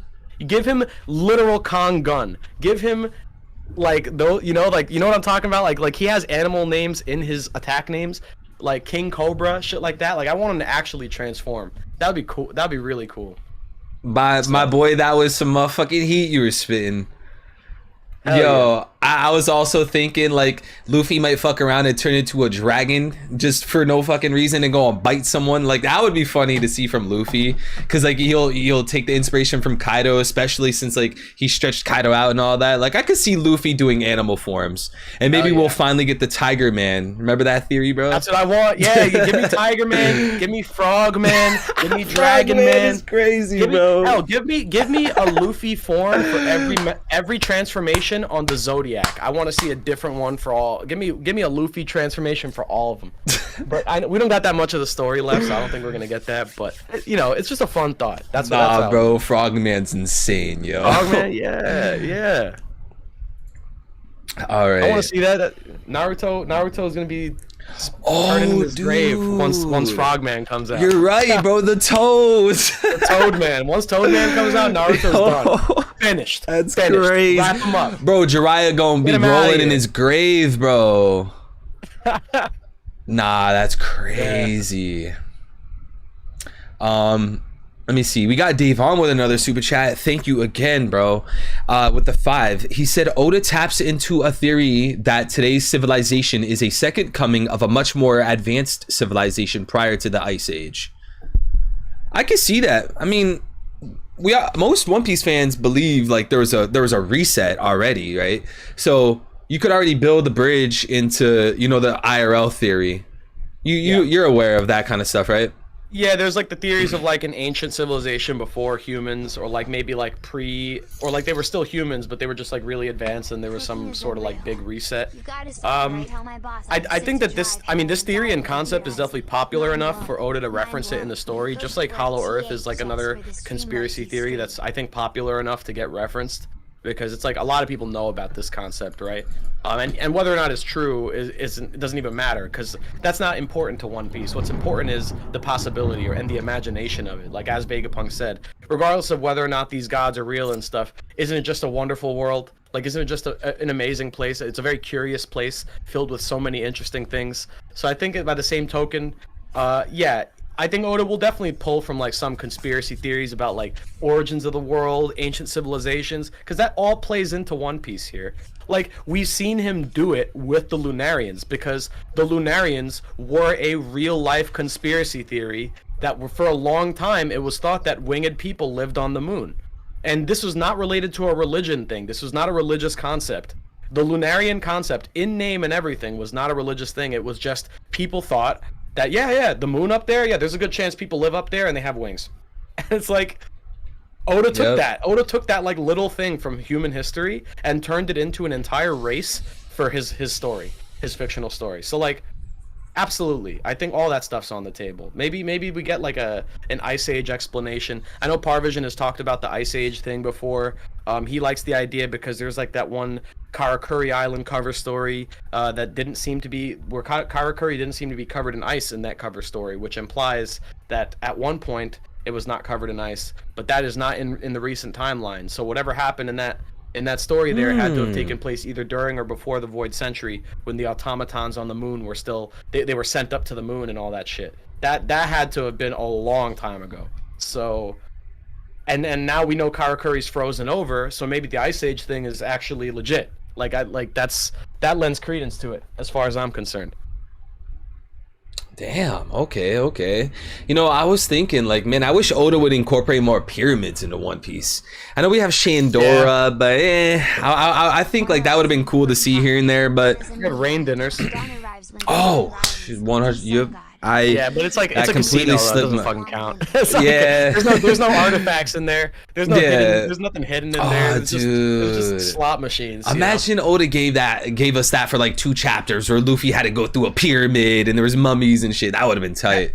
Okay, so let me be real with you. If there's one thing I have to knock One Piece for, and this is the one thing I've wanted One Piece to do, and I feel like I've never gotten it, except for Skypiea, is I want more Indiana Jones style exploration of ruins and shit. I don't need I get it, and we have to have like a narrative where like there's a bad guy driving the plot and we have to like want to beat the bad guy. This is just like the shonen thing. Like this is just a thing with shonen manga. One Piece established a lot of those tropes too, and those tropes are taken from Dragon Ball. So like I get it, right? I get it. We got to have the bad guy. We got to have the good guy punching the bad guy. Cool. But like One Piece is a story that has a lot to do with adventure and the spirit of adventure. And I think that's at its peak when you're walking into some ancient archaeological wonder like a pyramid or temple that's completely empty and ghosted out, and there's nothing in there. You have no clue what's inside, what secrets, what treasures are inside. That embodies the adventurous pirate spirit, and Oda never taps into that. I feel like we get like those introductions to a new location all the time, and as a reader it's exciting. We're going to the new island, we're gonna see what the island looks like, what's there. But every time we get to this island or this location, there's already people living there who like know everything that's going on. They're like, yeah, oh, you want to know where the pyramid is? Yeah, it's around the corner, it's down the street, I'll walk you there. And it's like I feel like there's not that sense of adventure in Skypiea, where it's like, okay, first off, we're not even sure if Skypiea exists. And then they finally get there through some really convoluted method. And then it's like, okay, now not only are we in here, but now there's an ancient ruin on this mysterious island that we got to go find, and we got to go explore there. We're not supposed to be there. We're going to be getting attacked in the process, but we got to explore these ruins and shit. I want more of that. This is why you need to buy some stocks. I'm selling stocks. Hey, you could jump on the Hollow Earth coin, man. The One Piece Hollow Earth coin. You'll get that. You'll get your desires. Exploration like inside the tomb of the earth or something like you're thinking, that would be I would be so happy. That shit would be hard, bro. Yeah. I want him to like set off booby traps and like run away from a boulder. You know what I'm saying? Yo, just give him the Indiana Jones outfit, man. Yeah, like I feel like that's something that Oda could pull off, and it could only be like a few chapters, a couple chapters, but just give me that sense of like exploring a tomb, like not knowing what I'm gonna find. You know, that's part of the pirate spirit, I think, or the adventurer spirit. So we kind of got that in Zoe, right, where they went into the whale, but that was like, once again, that was like a guided tour. That was like a Disneyland guided tour. The minx walked them up there and showed them where it was. They didn't have to find it. They didn't have to explore. They were just like, oh yeah, the poneglyph you're looking for, and Rizzo. It's like also, yeah, he's right here. It's like when you get on Dark Souls and your fucking friend that has like insane armor just takes you right to the final boss. Like you just get carried, bro. Yeah, you know what? Someone in the chat pointed it out, but maybe this is what's gonna happen. Laugh Tale, the end of the story. Maybe that's where they're gonna do the tomb exploration sort of thing, right? Because presumably there's no one on Laugh Tale, right? Like, you know, there's always been that long-running theory from Alpha Too Late, where he hypothesized that the One Piece, or something related to the One Piece, something on Laugh Tale, would be in the empty tomb of Emu to prove that they didn't die during the Void Century, during the war, and that would connect to Imhotep from the Mummy as well. And you know, with that tomb, with that empty, whatever you would call it, casket, it would prove like, okay, no, Emu did live, they're the leader of the world, and it would reference the Mummy. And also it kind of fits with what you're digging. I don't know, I like that a lot. Wait, oh, that'd be a crazy twist. You get there and there's no one inside the coffin. Like you know there's supposed to be someone there, but they're not there. Like, where are they? Yeah. It's like, oh shit, they're running the world. That'd be crazy. That'd be a wild twist. I like that. Then we have Traff with the 2. Thank you, my boy. He said Gorosei are legendary Pokemon. Yo, I just made a Pokemon One Piece video, but I didn't even think of that. Wait, hold on. Explain. You did a Pokemon One Piece video? Yeah, because I was comparing the ancient weapons of One Piece to Pokemon, essentially. Was it like Groudon, Kyogre, and Rayquaza? Yes. Oh, really? Yes. That's so sick. Bro, I thought like, okay, even if Oda doesn't rock with this, I just think this is a funny ass, silly ass, creative ass theory. So I just wanted to do that. I love that I immediately knew which 3. Bro, I love that too. That's hype, actually. They got poneglyphs like written on them too. Like they practically got the The Bro. design on yeah. When I thought of Groudon, I was like, wait, what the fuck? That just looks like the mole from the cover story. Just make him look a little bit cooler. Yeah. Yeah. Groudon's the best too, but I don't care what anyone says. That's the best of the three. That's my boy right there. I mean, I know Rayquaze is the best, but whatever. bro, Groudon, that shiny. That shiny? Shiny goes hard. Yeah, it does. It does. It does. I'll admit it. I'll admit it. Nah, but I gotta hear what Trav has to say with the Gotasair legendary Pokemon. That's hella interesting. Yeah, so like, the question I have for you then is like the Gorosair legendary Pokemon, is that basically implying that the Gorosei might be the ancient weapons themselves or something like that, or like they might be some sort of ancient weapon or like ancient creature? Because like, here's a question I want to ask you: do you think that those transformations are their natural state, or is their human form their natural state? In other words, are they using devil fruits to transform there into those monsters, or are they using devil fruits or some other means to transform themselves into people that we see the people up until now?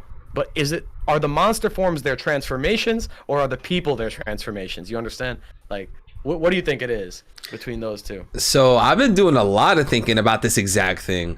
And this is like, I could tell you're a real theorist, bro. I could tell you really do One Piece. Like what you're asking me, like, trust me, I can sense it. I can tell. Like you know your shit. So I feel like with the Gotasaur, I feel more comfortable arguing that they're humans who ate fruits. I feel like, you know, Oda's always kind of pushed that, and I feel like if Oda's gonna add a spin on that, I feel like maybe Emu is that spin, or Blackbeard's that spin on it, you know, because I'm thinking like, okay, if I assume that they're humans and they got fed fruits, would Emu be the same case? And I'm thinking like, man, Emu, in my opinion, seems to be final villain, top chi, big boss, like maybe from outer space. Are they a creature themselves? Did they have a fruit? Was it a shadow that ate a fruit? Was it a fruit that had a shadow in it? Or you put a human in, put a fruit in a fruit? Like I've been thinking about like the fucking 82 different combinations that you could have, and like, this is just all speculation, but I feel like the Gotasaur are probably humans who ate fruits, and Emu might just be an entity that has powers that ate a fruit. But I could be wrong. I could be wrong. So I have a dastardly idea to counter that, because I think that in terms of like the patterns in the story so far and like the theming, it would make sense what you're saying. They're people that ate devil fruits. They gave in to they maybe are the original ones to eat devil fruits, and they're the one. Maybe they're you know, they use devil fruits for the wrong purposes, and that's kind of where the stigma around them came from. But I had this thought that like, well, we have Luffy with the Hito Hito no Mi model Nika. We have Chopper with the Hito Hito no Mi. A big theory that people have been saying is like, well, there's probably other Hito Hito no Mis with other models and other mythical people, or just maybe other people. Now, if Nika was a real person that was at one point turned into a devil fruit to give us this Hito Hito no Mi, is it possible that the Gorosei, at least the human forms, are important figures from the Void Century who maybe were not bad guys, and these monsters or whatever, or Emu, turned those people into devil fruits and then fed those devil fruits to the monsters. So the monsters are now assuming the appearance of these world leaders, of these like ancient kings or whatever, and that's their like outward appearance, but secretly they're like hideous beasts or monsters or something. Just like something that came to mind. I think it's less likely based on the pattern. Like I said at the beginning, what you said is definitely more in line with the story's themes. But like, part of me is like, what if? What if they are monsters disguised as people, and they each ate a Hito Hito no Mi for like some important person from the Void Century, and they're disguised as these people, and that's why everyone listens to them, because they kind of respect them or something. I don't know. Bro, the Oda could 100% go that direction. And like an interesting way to look at that is like, you know, generally it's the main villain that's pretending to be one thing but is actually another. What you're describing would be like Imu and all the Gorosei, because we've always been shown the Gorosei. They've always been to a lot of fans the final boss, the final villains. So to have them fake who they are, kind of like, you know, Doflamingo, Anel, etc. Oda would definitely go that direction, 100%. Yeah, that's the way I think it's just like having that, like I said back at the beginning, like the mask coming off thing. If the monster form is not their natural form, then is that a mask coming off, or are they putting a mask on? The way I see it is like, maybe the monster form is their actual form, and that's why they're maybe that's why they're so evil, right? Because like one thing I've been trying to always rationalize is, why is the world government so evil? Like, why? Like, I understand wanting to control the world. Maybe they have some noble goal, like the ancient kingdom was so advanced that they threatened to destroy the world with nuclear weapons or ancient weapons. So that's why they erased the Void Century and got rid of it, because they don't want people to destroy the planet through this technology. Like, it's a blessing and a curse, right? Yeah. I don't know, is it that noble of a goal? Like, if that's true, like if your goal is to prevent technological advancement, to never get to the point of us destroying ourselves, if that's true, why do you need to do slavery? Like, why do you need to do all this other evil shit, right? Like, the world government, no matter what noble goal I could ascribe to them, I can't think of any noble goal that justifies all the cruel, horrible, awful shit they do. And for me, it's like, maybe the simple explanation is that they're just literal monsters. Like, they're not people. Like, we can't rationalize with them as people. They're actual... Maybe they're monsters at the top. You know, there's also another option. This is similar to Naruto. You have like these people that go from planet to planet that sap resources. Maybe they sap energy from the world. Maybe they sap the dark energy, the negativity. This might sound a little wacky and a little wild, but Oda could be like, hey, the Gorosei and Imu, they're sapping negative energy from the world. They're sapping all the evil in the world. That's why they have all this disgusting control, this slavery, etc. It could go that kind of way, but I do agree. Like, the simple explanation of them being straight up evil, that seems to be like a leading reason in my opinion. It's just not satisfying, right? Because it's just like, oh, they're evil, right? Yeah, like that's not satisfying. Yeah, it's like the Lucci effect. Yeah, that's why I like in the Emu video, the Emu theory that I did make, where I theorized that they were basically sucking up the energy of people's dreams. Like, people's dreams were an energy source, and it was this dynamic power source. And I thought that what was happening was that people's dreams never die. So if they're looking for an infinite energy source, then people's dreams are an infinite energy source. As long as people exist, they will dream. So all you have to do is create a way to harness the dreams of people as energy, and then you have infinite energy. And the thing is, though, maybe it's through negativity and it's through all these awful things, like you're saying, that they're able to absorb this energy, because the more awful your situation is, the more shitty your life is, the more you dream for a better life. So if everyone on the world is being treated horribly, they're being forced to dream about a better future, and in that action they're creating this energy that fuels the world government in the first place. It's a vicious cycle that's being created. This suffering is being used to power the dream, like to fuel the dreams that power the suffering. It's like a really, really evil loop. And I think that is something, if that was the reason and there was no honor behind it and it was just for pure greed, I can buy into that. And it's deeper than just they're evil. It's more. It's like a corporate type of evil where they're like, no, we got to get the resources from everyone in the world. We got to make their lives as miserable as possible to maximize the amount of energy we get out of them. Like, I think that's a legit possible explanation. So I'm glad you brought that up. Man, because I always tell this to Parvision. You and Parvision are the same, or like I'll hear a theory that someone like tells me, but they don't explain it the way you guys do, and I'm like, I don't think I'm really feeling that. And then when you guys explain it to me, it's a way different like explanation. Like what you just said about Emu sapping the dreams or whatever, like that's people, the people I would talk to about like dreams being the infinite energy, they did not put it that way. And that's a super interesting way, because going back to where the wild things are, the main character Max. Yeah. I don't remember what it was exactly, but he was really deep into the whole dreams thing and like howling at the moon with his wolf costume and something regarding dreams, which already, you know, comparing those animals to the Godase, you would then again have Max compared to Emu again with the crown. You see where I'm going with that? Yes. So Yes.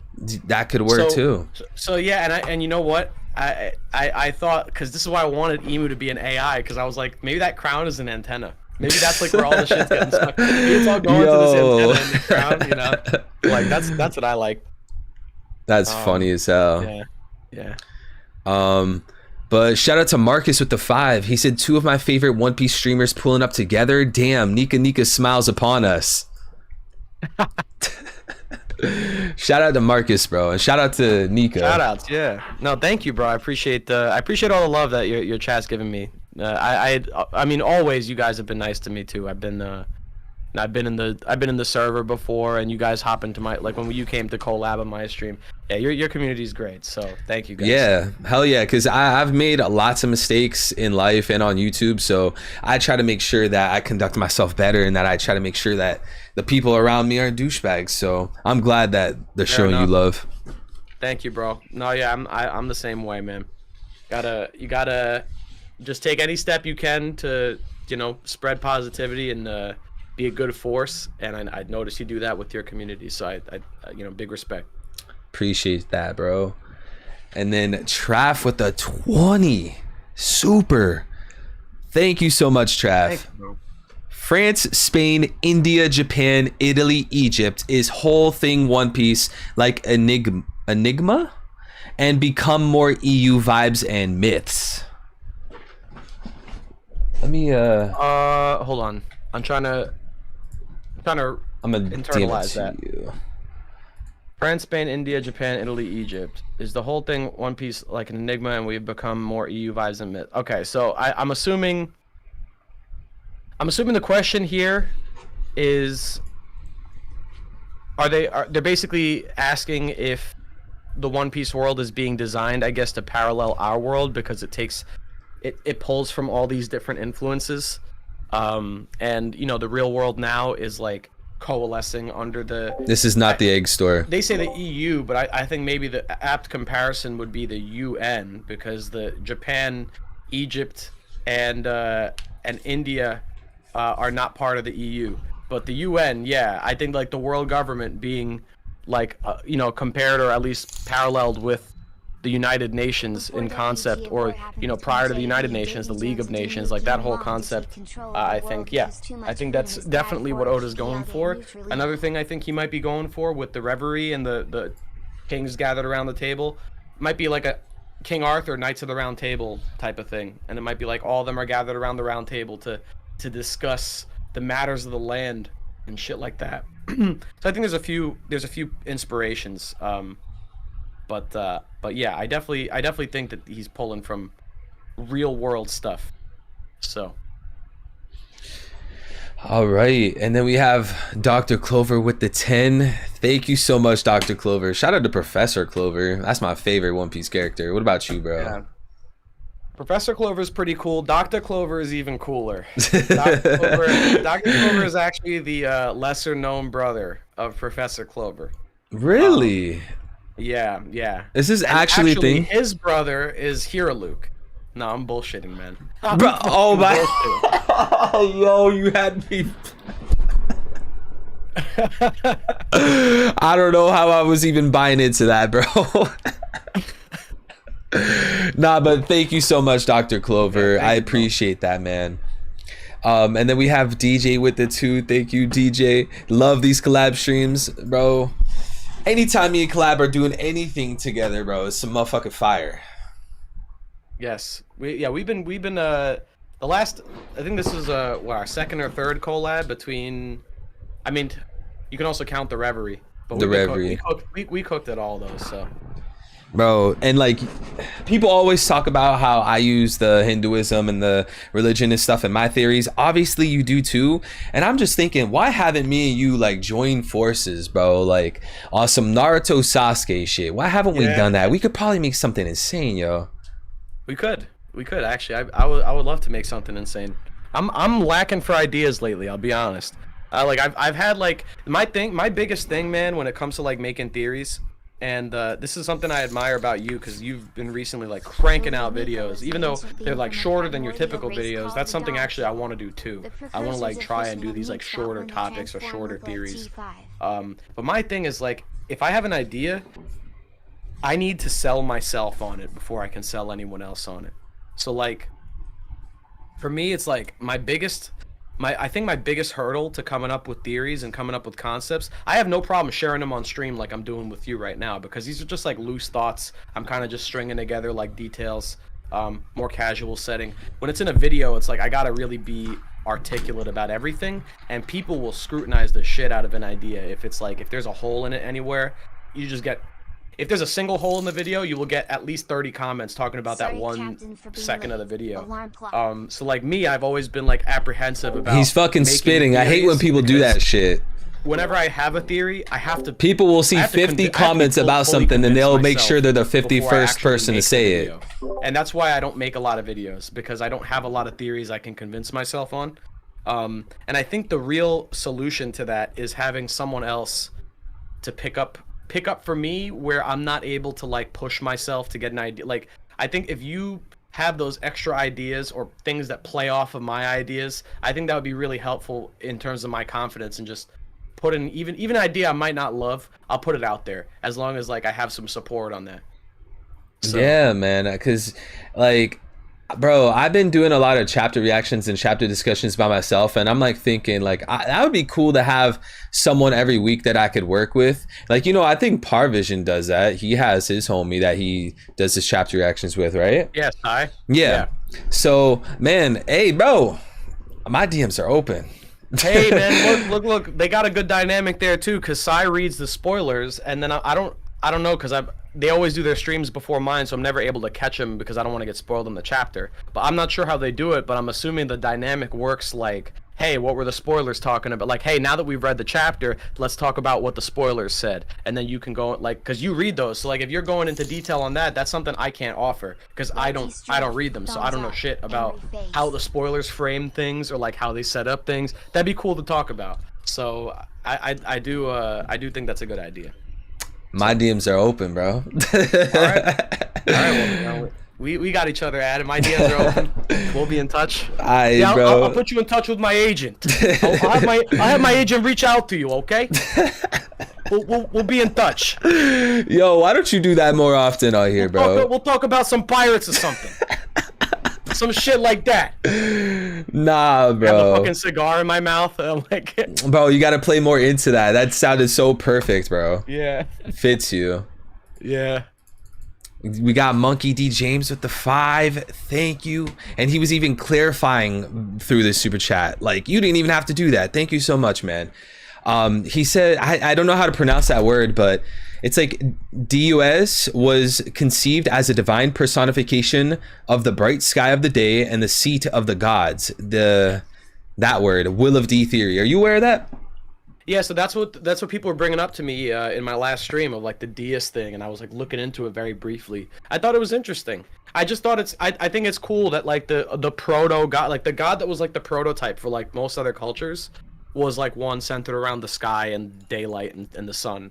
It's like that's a very central theme for like, you know, like a central religious figure, that it's no coincidence that this is all coming up in One Piece too.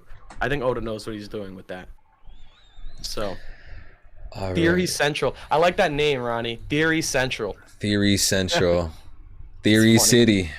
Theory City. Theory City. People are asking about what I'm wearing. Someone said it looked like Jinbei. This is actually, it's not Jinbei, it's actually Zoro, believe it or not. This is Arlong Park Zoro's shirt, if anyone remembers. Jinbei is crazy, yo. Let me double check that. I'm pretty sure it's Arlong Park Zoro. Yeah, it is. Yeah, if you remember, Arlong Park Zoro had that blue button-up shirt with these patterns on it. Let me see it, bro. Let me fact check this. Yeah, fact check that. That's what this is. This is Arlong Park Zoro. Not Jinbei, but it's close. Oh shit, he's not lying, y'all. Yeah, that's what this is. Oh damn. Yo, how did everyone overlook that? I was hoping someone would pick up on it, but it's such an obscure fit because like it's like from one arc. That's the thing. Oh yeah, I do need a white shirt. I don't have a white shirt on. You need a green like, thingy too, the sash or whatever. Yeah, I gotta open it up, and then yeah, I'm truly Zoro right now. Maybe I should say Zoro 100,001 times.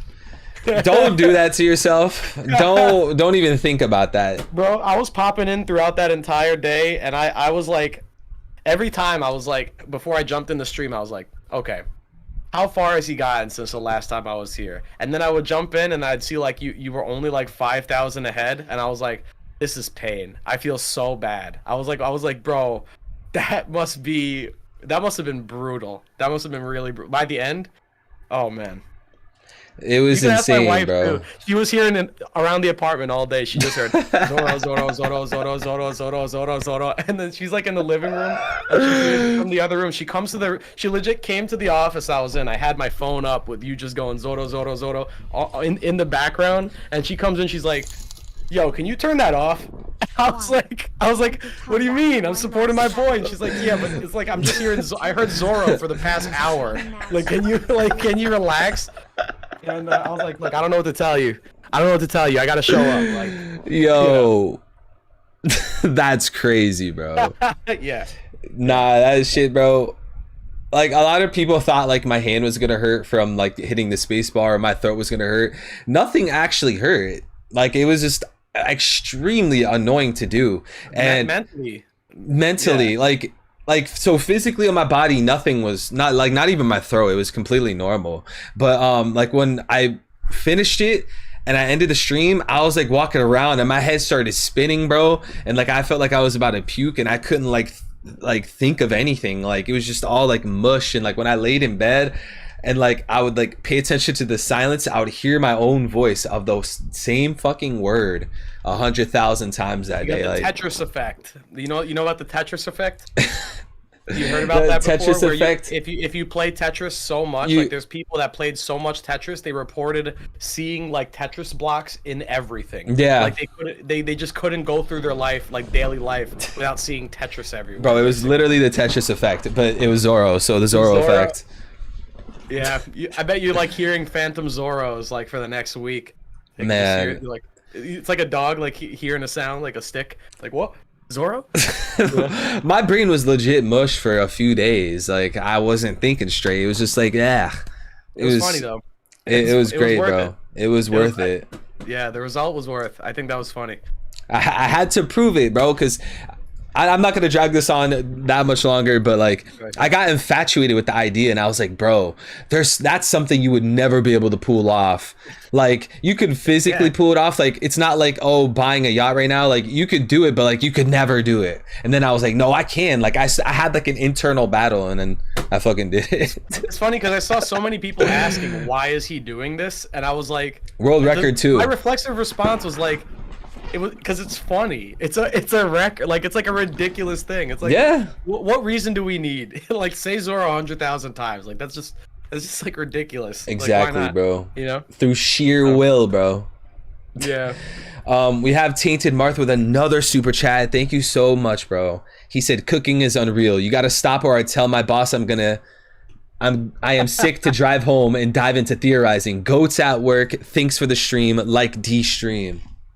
Yo, thanks, Marth. Yo, shout out to Marth. He's a regular in my streams. He actually been starting his own YouTube channel. He's like taking some pointers. He's been trying to like make his way into the YouTube space. He's made some really fun little videos, like short theories, but like they're really fun to think about actually.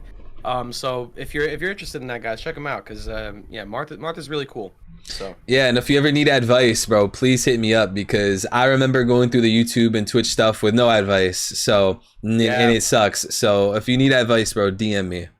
Definitely. Yeah, Threeble has great tips, man. I mean, he gets it. Like, you see how he runs the channel. He understands how this shit works. So appreciate that greatly. And then we have Young Usopp with the 5. Thank you so much. Wano is an important arc. Im is the moon god. The dawn arrives when D sun rises. D sun god. And Imu being a ruler is seen as a long winter. So it's like a Do you think there's a well, you know what's chance you that know Oro's it's heart interesting can be because like what the satellites are you to think it's like a Earth? cycle, like maybe it's a cyclical thing. Maybe it's like a season. Like this is a long winter. Now we're getting into Game of Thrones territory. This is like the long winter, and maybe the time before that was like a summer, and maybe there was a winter before that. That's the thing that's always been scary to me is like, what if this story of One Piece is a part of a much bigger cycle, and it's like this isn't the first time this has happened, and the Ancient Kingdom thing is just like one of many. I don't know. That's just like something that always that freaked me out. And like maybe the idea that Luffy's going to be the one to end the entire cycle, like maybe the scale of it's much bigger than we thought. That'd be crazy. And young Usopp even said Long Winter was mentioned in Wano. Oh, really? Yeah, and then you guys The know Odin's speech or something, I would have to assume. Oh, where he's like about to die and he talks about like the future. I think that's probably where. I like the E Moon God thing. Of course, I'm a fanboy of that. And like, you know, Toki saying you are the moon, unaware of the dawn. If like Emu fit into place with the moon there, I think that'd be, in my opinion, that'd be chef's kiss. Yeah, I mean the moon thing is still valid. Like that's why like I'm still holding out expectations for the kind of Naruto style like Moon Princess ending, because I think that still can be done. I don't think that it'll be bad just because Naruto did it and it didn't do it well. Oda could do it completely differently and take the same source material and turn it into something really interesting. So I'm down for that. Yes, sir. But yeah, young Usopp, thank you for that, bro. I'm gonna look more into that Long Winter stuff because that seems interesting. I never put my brain with Emu correlated with the winter, so it's interesting. Cool. Yeah. All right, there's a load of other super chats, and we've been here for an hour and 50. I actually have to run to the bathroom real quick. You want to run through some super chats? Yeah. Because I'm like liable to like fly off the handle and just start talking for an hour at any given time. So I'll let you get through. I'll let you catch up on those. I'll be right back. Yeah, take your time. All right, boys. Y'all been going crazy on the super chats today. This is why you guys are amazing. You guys are literally the fucking best. Chat, I love you guys. Nah, but where were we at? Let's see. L with the 2 said, who would you guys want as the next Straw Hat? Yo, chat, who do you want as the next Straw Hat? I'm gonna be biased. Bonnie, bro. 100%, bro. Yamato at Wano, I always thought that'd be cool or whatever. Momo, whatever. But I really, really like Bonnie joining the crew. I genuinely do. How she's been acting with Luffy, her whole personality with food, her connection to Kuma. Kuma was helping the Straw Hats. Kuma is her father working with Dragon, so it'd be a beautiful parallel to have the daughter Bonnie work with the son Luffy. I love Bonnie joining the crew. I love it, love it, love it. But I don't know if Oda's gonna go with it, chat. I don't know, man. Oda might not add any more crew members. I won't complain. If we don't get another crew member in the story, I will not complain. But if Oda adds Bonnie, I will be ecstatic. I love Bonnie as a character. I love how y'all are saying Gaimon though. Bon-chan is a good option. And then we have Mr. Bushido with the 3. Wait, no, how many months? It doesn't say. Damn it. Well, thank you, Mr. Bushido, for the membership. He said, I think there was a greater evil before world government. Bro, look, again, I feel like the world government of One Piece, when they gathered those 20 kings, there was already a group there. I agree with you. Though basically, the Gorosei and Imu, I believe, the Gorosei and Imu went to 20 kings and they became one big force. So I do agree there's one big force before the 20 kings. Yeah, it's Imu and the Gorosei. And I think Imu and the Gorosei are from the celestial heavens, right? So yeah, I agree. I think Imu, I'll say it one more time, Imu and the Gorosei, they found 20 kings, gathered them, boom, created the world government. But Imu and the world government were already there. Or Imu and the Gorosei were already there. And then, we have super from young Usopp with the 2. The Imu we see is a shadow, just like Moria in Thriller Bark. I like that. We were talking a little bit about that earlier, yeah. And I don't... What was that? Did you notice also the similarities to like the blobs in Whole Cake Island? You know the blobs that Big Mom used to collect people's souls? That looked kind of like Emu too. I'm gonna have to look at that. Yeah, remember where like they had people coming up to like the big, like they look like Pac-Man ghosts that were like big shadow blobs with eyes, and they would ask people leave or life at Whole Cake Island, and then people would donate like a month of their Oh, how'd I forget about that? Yeah, yeah, yeah. That looks straight up just like Emu, like right off the panel, like straight up. Okay, I don't know how I forgot about that. Yeah, it's a big one. I like that. I like that panel. I think it's important. Damn. Yes, sir. Wow. She. I'm gonna have to do some thinking. We're gonna have to do some thinking. There's a lot. There's a lot to look at this, bruh. Nah, bro. This is gonna, bro. I feel like I just read a spoiler. Yeah, those things. That's yep. crazy. Yeah, those guys, the Leave or Life guys. What the fuck? That's wild, yeah. bro. That's wild. Those are straight up Emu taking people's souls, bro. And I think this is where the dream eater theory, which is now what I'm gonna call it from now on, is the dream eater theory. Is I think this, instead of taking people's souls, Emu's taking people's dreams. Shit, I'm here for it. The dreams, yeah. Come on, look at Luffy. We already know, bro. There you go. Oh, but one thing I was thinking, I didn't bring this up earlier, but as far as Emu being pure black, it would be really cool when you put it into context then, because, you know, imagine the Gorosei, they're all black because they're silhouetted in 1085, but Emu's pure black because that's what Emu looks like. It'd be like a cool little curveball in a way. Yeah, like we're thrown off, like we think it's like all some big like silhouette reveal, and then it turns out no, Emu is actually just like a shadow thing. Like, that would be crazy, that'd be yo. sick. That'd be cool. I like that. And Mr. Bushido with the 5 again, bro. Thank you so much, Mr. Bushido. You're constantly supporting, consistently helping out, man. Thank you. You know, it gives new meaning to, I don't know if you've ever heard like the term shadow government. So like there's a government, but then there's a government behind that government running the show for real. This gives a whole new meaning to shadow government. It's like straight up. Yeah. What's up with you, bro? You're going crazy today. What? That's just how I am, bro. How did I not think of that? I feel so stupid, but you look so genius at the same time. Nah, man. It's this shit's just, I just have too much time on my hands. That's all. That's all it is. Mr. Bushido with the 5 said, before world government, a war happened between Davy Jones and Joy Boy, and Emu came along to take control of the world because too much freedom is bad for people. They are neutral evil. So what is that, like a Luffy versus Blackbeard and then Emu steps in? Is that like a little parallel to what he's saying? Yeah, I've always seen it as Luffy versus Emu and then Blackbeard steps in. That's the order. I feel like that's always the way I was expecting the story to go. I could see it going the other way around. But what was can you reread the first part of that to me? No, you're good. Before world government, a war happened between Joy Boy, Davy Jones, and Emu came along to take control of the world because too much freedom is bad for people. They are neutral evil. Yeah, so Davy Jones being the like original Blackbeard is an interesting concept. Yep.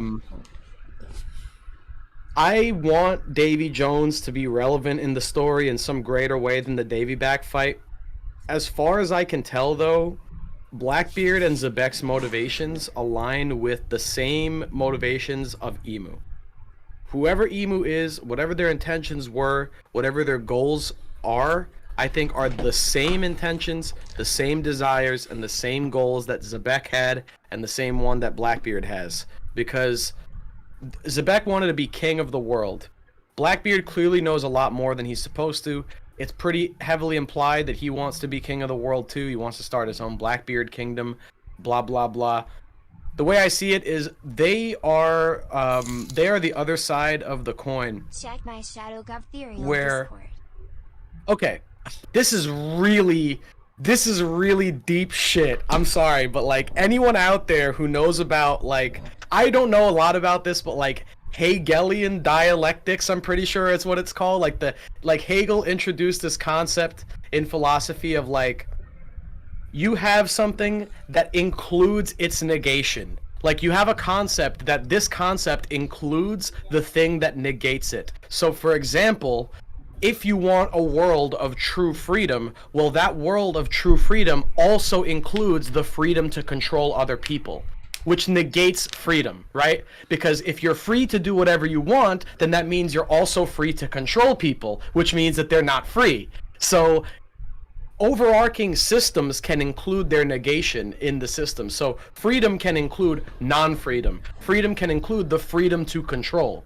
So that's the problem, and this is why I thought of the whole Joy Boy creates Emu, because you can't have freedom in that sense without also creating this freedom to control someone else. And now oh man, I feel like I fucking I feel like I threw this for a loop. But this is a whole thing. I'm sorry. Nah, you're good, bro. You're a good. whole other thing to go off on.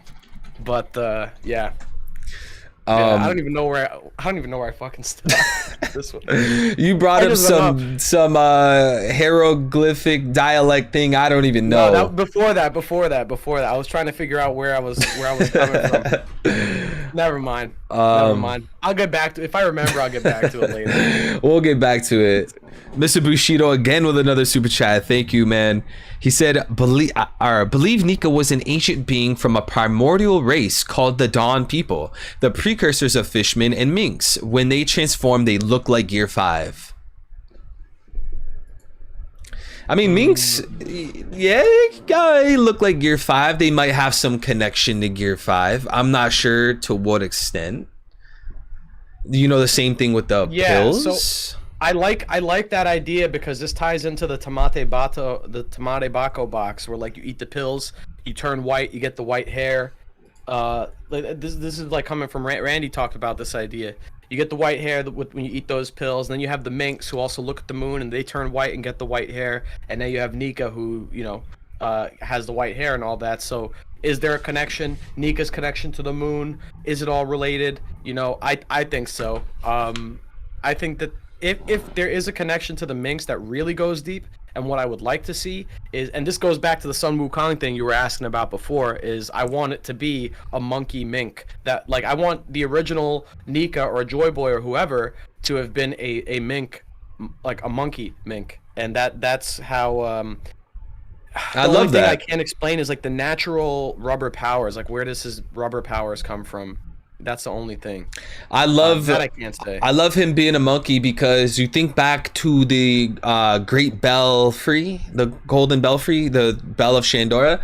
A lot of people overlook this, but there's a monkey with a straw hat, or at least that's what I think it looks like on that bell. So if that was a symbol of Luffy, metaphorically, yep. Or maybe it's what Joy Boy looked like or something. I would love that. Yeah. Yeah, and it makes me also think of the naming schemes of some of the Will of D members. I know that, like, we can't do this for Trafalgar and Goal or whatever, but, like, we have Monkey D. Luffy, and then we have another person whose name is Jaguar D. Saul. Like, we have a Jaguar, we have a Monkey. Like, I don't know. I wonder if this continues down the line. Like, do we have other D member people who have like animal names like that, and then what's the connection there? Like, maybe there's something actually deeper to that. Maybe the names of people, like the first name or the family name, came from something. It wasn't just random. Maybe it was an actual identifying feature about these people, their descendants. Maybe the monkey family is a descendant family from like ancient monkey minks or something. Who knows? It's fire. I'm here for it. I have no evidence for Yeah. this, but I feel like the Who immortality knows what that means about Kong too? Because Kong's another weird. That's like a big bro, Kong is like, he's almost annoying because like you can't tell, like, are you showing us something? Are you random? Do you mean something? Do you foreshadow something? I don't fucking know.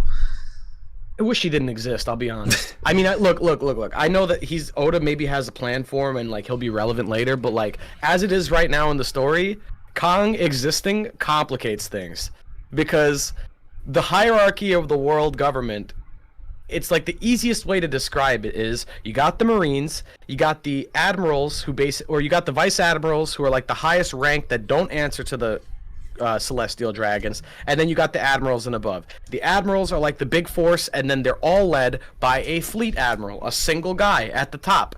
And that fleet admiral answers to the celestial dragons. So what the fuck is Kong's job?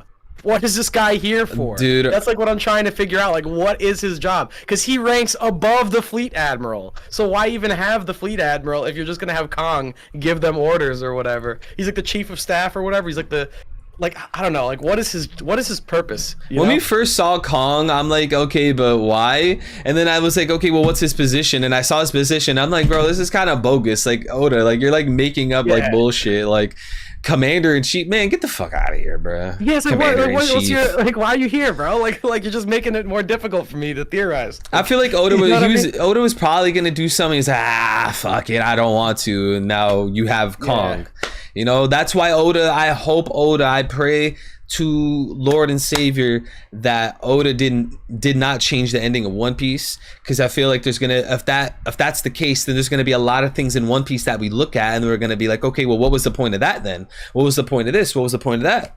So you have to be careful. He has too like interesting of a name and design for me to just think there's no plans for him, you know? Like Oda's gotta have some plans. Something. Kong. The dude is a very distinct look. He's a distinct looking fella. Like that's what I can say for sure. Like he's got like the sharp hair and like I don't know, like he's got the old battle scars, and like I feel like this guy is like someone who has a history behind him. He has some personality in there. And a story like this, his position as well, you can argue. Yeah. There's history behind that, but like he didn't get there doing nothing. Right. You know. So there's got to be something to that. Then we have a super chat, a 2 from J-Bro. Thank you, my boy. He said, sorry, Captain, for being late. Yo, it's all good, bro. It's all good, man. Thank you for that. And then TJ with the 2 said, like D stream. Bro, look at these guys super chatting just to tell people to like the stream. That's very nice. Yo, guys, like the stream. If you like the conversation, it definitely helps out 3 a lot. I like the stream. Thank you both. And then Dawn of the Ascension with a membership for 3 months said, please do it, Kings, keep cooking. She's talking about the stream thing. Oh yeah, she's hungry for that, I guess. And don't worry about that. We'll be cooking up some stuff, I guarantee it. Facts. And then Justin with the 5. Thank you so much, Justin. He said, 1, Big Mom could come back for one last shot at revenge against Luffy, with Luffy treating his match with her as a training match to hone his new abilities. Being that Giant Hat and Freezer Emu saw his I mean, wait, so with who? Big Mom. With Big Mom. I mean, we know, I know people like use that dialogue where Luffy said he was going to beat all Yonko. They use that as ammunition for Big Mom coming back. I don't know how much stock I would put into that. Me personally, from my perspective, I don't debate on the Big Mom Kaido, are they alive or not, because like I can understand both sides, you know. For me, it's like I don't want. So everyone praises One Piece for its world building, right, and how lived in and realistic the world feels, because there's so many layers and elements to it and so many characters and moving parts, but that also extends to events in the world. I can't get sucked into this world if everything perfectly works out for the main character the way they say it's going to work out. So like Luffy being the protag of the story, being the main character, talking about how he's going to beat all the emperors, does that mean that we have to actually have Luffy individually dethrone each of the 4 emperors in a row? Something no one else has been able to do, and it's just like Luffy's just gonna go down the line and like accomplish every amazing possible thing. And it's like after a certain point, I think we're getting into Gary Stu territory with that. I think that's to some degree fate has to play its part, and things have to work out maybe not in the way that Luffy hoped. Because the best parts of One Piece for me were where Luffy's expectations and his hopes were dashed, and they were he had these high expectations. He was very brash about Impel Down and Marineford. And what did it end with? It ended with failure. All of it ended in failure. Luffy got that reality check. I think that was one of the most important things for the world building of One Piece, for him to get that reality check, for him to learn that the world is much bigger than him. He's just a frog in a well, as Mihawk would say. You know, there's more to it than just saying you're going to win or being strong or just charging headstrong into battle. It's the same reason that Kid got one-shotted just now, because he didn't grow beyond that mentality. So for me, it's like, should Luffy single-handedly beat every Yonko? Because Big Mom lost to the Kid in Law. So should we subtract from their victory and then have Big Mom come back just so Luffy can get the protagonist's victory, so he can punch the bad guy instead of these other characters? To me, that doesn't feel like a real world at that point. Then it just feels like some manufactured scenario for Luffy. I'd rather it be Luffy takes out an Emperor here, his rivals take out an Emperor there, the new generation's on the come up. It's clear that the world, the moving parts of the world are shifting towards this new generation, but it's not some perfect narrative where Luffy wins the day 100% of the time. I just think that's a little bit too lame. And I think One Piece as a story is too in-depth to just relegate every villain to Luffy beating the shit out of them. I think Big Mom should stay down. I think Kid in Law should keep that W. And that's why I'm a fan of her coming back, but like in that Bakin state where it's like they won, they got the W. There's no reason for Luffy to beat her up. There's no reason for her to come back. She's alive, but she's not a threat. And that's what I think. I don't know. That feels more like Oda's writing to me.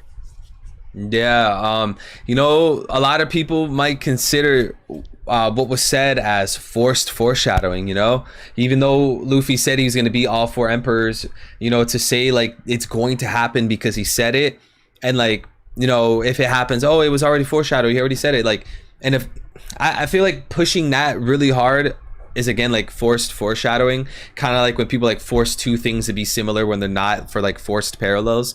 I kind of get that vibe. And the way you put it was actually really well, like comparing it to, or not comparing, well, yeah, I guess comparing it to Kid in Law, you know, it would in a way be taken away from their victory. Yeah. Even if it was a lame victory, you know? It's like, victory, it said it on the narrator box. Yeah, it's like, do we even if it's not the victory we wanted, should we take that away from them just to give it to Luffy? I don't think so. Like, we should have reasons to love many characters in One Piece. They should all have feats under their belt. I don't think they should all go to Luffy, you know? 100%. And then we have a 5 from Slanted. Thank you so much, Slanted. He says, do you think there's any chance that the Gorosei are to Imu like what the satellites are to Vegapunk? Now, I want to jump on this real quick because I was going to mention this earlier and I forgot. So there's a huge possibility it's like that because one, Vegapunk has satellites. What are satellites? The shit that circles around moons and planets, whatever. You could call a moon a satellite in a sense, right? It's like this small figure that's orbiting something else, right? So, you know, being that they are celestial dragons and they have holy knights, then they have the 5 elder planets or elder stars, you know, there's a lot of ties to outer space. Now, again, given that like Stella is using this whole moon theme, this satellite theme, this space theme with the Vegapunks, I'm wondering if that's preparing us for Imu and the Gorosei, because we have a Gorosei named Saturn that's going on the island. Is Saturn gonna run into a satellite, right? But I want to get a little bit deeper on this real quick. So earlier we were talking about where the wild things are, the old children's picture book. Hold on, TTS is on. Thank you for that, Super. I'll get to that code one. We were talking about where the wild things are, and one way a lot of authors interpret that story is that Max, the main character, has monsters which are his emotions. Sorry, one sec. Interesting. Yeah. He has Yeah, the monsters are made out of his emotions. Now, if you look at Stella, what did Stella do? Stella got pieces of his personality, pieces of himself, and split it 6 different ways, right? So if we want to compare Max from Where the Wild Things Are to Emu, and we know, again, Max split his emotions up, or at least like you can interpret the story that way, a lot of people do, then maybe Emu split his self multiple different ways. And again, what is that just like? Vegapunk and the satellites. So yeah, I thought about that earlier. Just I didn't mention it. It's funny because I'm actually the one that popularized that theory. No, shout out to you, bro. Yeah, that's my Oh emu my video. God. The emu video I keep referencing is Yo. that. It's that. W hidden, W hidden, W hidden, W I was hidden. trying to I was looking for a place to get it and stay slanted. Do I have a video for you? Do I have something for you? And Yes, you know bro. what's so I actually dug into this even more. What's really cool about that is that so there in Egyptian symbology there is something called the Eye of Ra. You've seen it. Yep. You've seen the hieroglyph with the eye. Mm-hmm. You know, that's supposed to be the eye of the sun god. When facing one direction, it's the eye of the sun god. When facing the other direction, it's the eye of Horus. Yep. So what's really cool about the Eye of Ra is that it actually had scientific application in ancient Egypt. Did you know this? Wait, Did you know that? say that one more time? It had scientific application in Egypt. They used this eye for scientific purposes. Do you want to know about? What they used it for? What? This eye is actually, if you were to take a cross section of a brain, and you were to place the Eye of Ra over the brain, each part of the eye would align almost perfectly with each segment of the brain. And each part of the Eye of Ra, it was divided into, I believe it was 6 parts, 5 parts. I'm pretty sure 5. 5 parts for each of the senses. So one part of the eye, so for example, the Eye of Ra, there's that circle that's like the iris of the eye. That's supposed to be the part of your brain that's responsible for eyesight. And the part over on the end that looks like a big tail end is the part that's supposed to represent the sense of hearing in the Eye of Ra. But if you line it up over the brain, that part of the eye also lines up with the actual part of the brain responsible for your sense of hearing. So like each part of the eye actually corresponded to which part of your brain did which function. And so the Eye of Ra is not simply one symbol. It's actually a symbol that can be split into 5 symbols. So, and here's another thing about that Eye of Ra. It's also known, this eye that lines up with the center of your head is also known as the third eye, which is why I got the whole theory of the 3-eye tribe, and Emu referencing the eye split into 5 different beings representing each of the, I thought it was each of the 4 blues. So Emu split to manage each of the 4 blues and then 1 for the Grand Line. So that's why 5. 4 blues in the Grand Line. A Gorosei for each one. And they split their mind, their brain, into 5. The same way the Egyptians used the sun god symbol to split into 5 pieces of the mind. Well, what do we have with Vegapunk? Vegapunk literally took his brain and split it into pieces, just like the Egyptians used that diagram for, and he created the Vegapunk satellites doing that. It's fucking banger. So that's what the theory. That's why I also thought like maybe Vegapunk's apple was the satellite, maybe Emu's crown was the satellite, or maybe the third. If there was a third eye, the third eye would be the satellite for Emu. The third eye controls all the other clones or whatever. Damn. Yeah, it's a really interesting thing. The Egyptians were really highly advanced with medical knowledge, and their symbols and stuff like that actually had uses. And the sun god's eye was like specifically related to like the brain and the segments of the brain, which I thought was so interesting with the Vegapunk shit. Damn. See, I was looking into the Eye of Ra and Eye of Horus for a few videos in the past, but I did not know all that. Oh yeah. Jeez. Oh, it's crazy. It's crazy. Yeah. But let's see. We have a 12 from Traff. Thank you so much, my boy. He said, Enigma as the World War II device to transcript messages. What polls cracked? World government. Do that also. And now Sabo cracked it. Revs now spread that around like at World War II.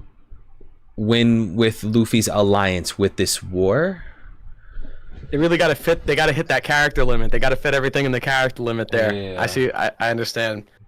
Because it can only fit so much in a super chat. So a World War II device. You think it's like a World War II? Like, do you think? Is he saying that World War II is getting like referenced here? Like nuclear bomb type thing? Yeah, I think he's comparing the World War II device to the thing that Sabo cracked. Whatever Sabo broke, he's comparing it to a World War II device. Okay. I think he's talking about Sabo like cracking. I think what he means by cracking I see it. Like, by figuring it out, right? Like. Yeah. So the Enigma machine. That's a transcript thing, and Sabo yeah, basically what you said. Huh. Yeah, because like, dude, I could imagine a world war at the end of One Piece or something like that, bro. Well, I mean, it's probably gonna be like definitely gonna be a world war. I just wonder if it's going to be like World War II directly referencing that. I don't know. If anything, the war would probably reference the French Revolution, if I had to guess, not World War II.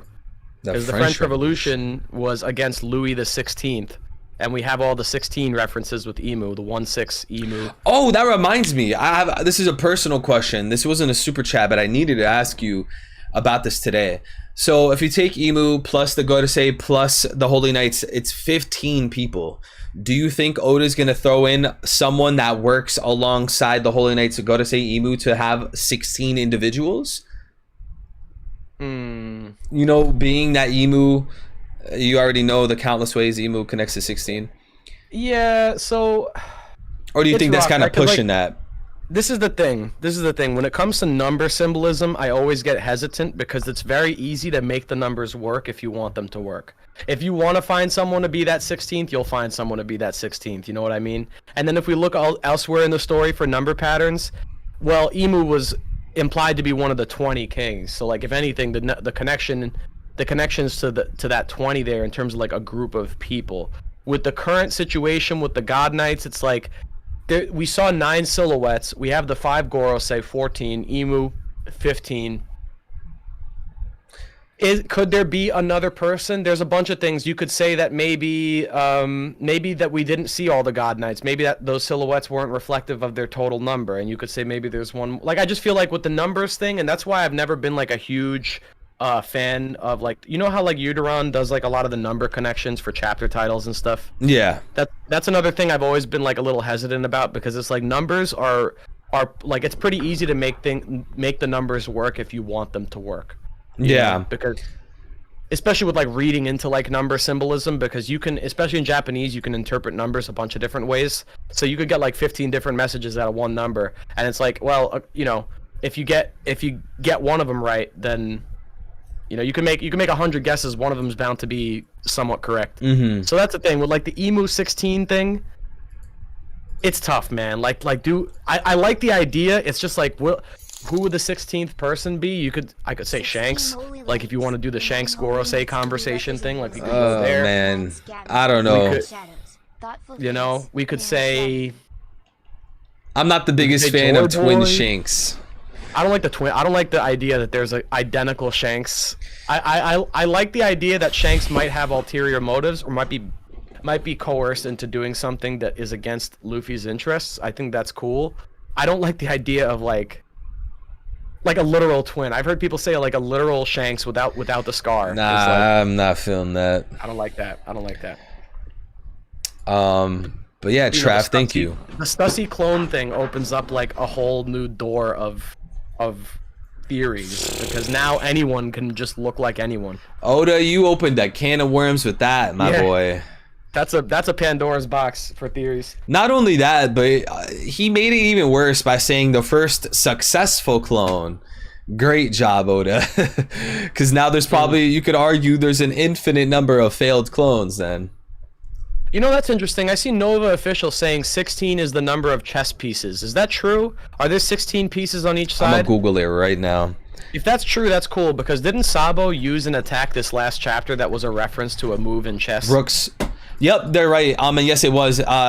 He used a move called Rook's Gambit, which apparently isn't like a legit move. It's like something really bizarre and silly in the game of chess. But yeah, there is 16 pieces per side on chess. Yeah. Well, maybe the 16th then is a false 16th. It's not someone who's actually working with them. But let's try and ascribe all these pieces to where they belong. Where would Emu fit in the chessboard? Emu would be the king. The king that barely moves, the king that doesn't actually do much, but they are the king. They're the most important piece. Well, if they're the king piece, who's the queen? And then maybe that's where Lily comes in. You know, right? Maybe I like that, because prior to Lily, I was thinking, you know, what if Oda takes the direction where Emu is the king and queen? You know, because if Emu's of, you know, maybe Emu's a woman and she betrayed Joy Boy or some wife of Joy Boy or something like that, daughter of Joy Boy, then you could, you know, king of the world status, you could have like a 2-in-1. But I like that Lily thing. Continue. Yeah, no, I wish I could say more. It's just we don't really know a lot about the Lily situation. I mean, up until this week, I thought Lily might be Emu, so it's like tough. Mm-hmm. But when like, you say Emu is a separate thing, be Emu, what do you mean precisely? Well, what I thought happened was that maybe Lily. So I had this idea with Dax Sake. We were talking about like potentials for Emu at the end of like some video. I think it was a members video. We were talking about it, and I brought up the idea that maybe Emu is a Vivi who didn't have a Joy Boy to save them. So like imagine if Vivi joined Baroque Works, never met Luffy, and was forced to try and save Alabasta by herself, and ultimately she would have failed because Vivi would not have succeeded without Luffy. If that happened, what would have happened to Vivi as a person? Like if she survived that, do you think she would have maintained her cheery personality, her good virtue, her honor? I don't think so. I think she would have had a very twisted view on the world after that. So I always thought, what if Emu was a Vivi from 900 years ago in a similar predicament, but Joy Boy was never there to help her, like Luffy was there to... Luffy was there to punch Vivi in the face in Alabasta when she was, like, losing her way, and, like, show her, like, hey, wake up, we gotta save your country, like, this is important, you know? What if Lily never had that? So that's what I was thinking is, like, maybe Emu is Lily, and then when Lily was on the way back to Alabasta, Lily disappeared herself to make it seem like she died or something, and then took her spot at the King of the World seat at the top of the world secretly, and then used that disappearance as a cover-up for the fact that Lily. But now that we know the D thing, and we know that like, you know, like the history's been changed, and Emu's clearly speaking about Lily in like a third person, like that's not them. So like it doesn't work, but up until this past week, I thought that was a big possibility. Yeah, damn, that was I like a lot of what you said, and one thing that I was thinking about is Oda's showing us, he's giving us like these key pieces to the puzzle right now. You know, the puzzle, the picture being what happened with the Void Century, Joy Boy, Emu, Lily, right? Because now we have key details now. Apparently Emu seems to not know that they had a plan with the poneglyph, so that's a puzzle piece. Apparently Queen Lily disappeared. Everyone knows that's bullshit. Like that's gonna be a puzzle piece. We know Joy Boy had an apology to Fishman Island. That's a puzzle piece. So little by little we're starting to get the full picture. Joy Boy had some kind of plan, and Lily not go. Okay, so Lily had to have taken place probably after the Fishman Island apology. Would you agree with that? That is a very interesting point. Yeah, no, if I'm trying to timeline it, yeah. Because I'm figuring like Lily's whole thing was like, okay, Joy Boy, he been dead and gone. It's time to create the world government, right? So I would think that the Lily situation was after the Fishman Island apology. So now we can even kind of look at a timeline in a way then. Yeah, something went wrong. The apology was dropped. Joy Boy failed somewhere along the line. The world government was formed. Lily was invited to join. She chose not to.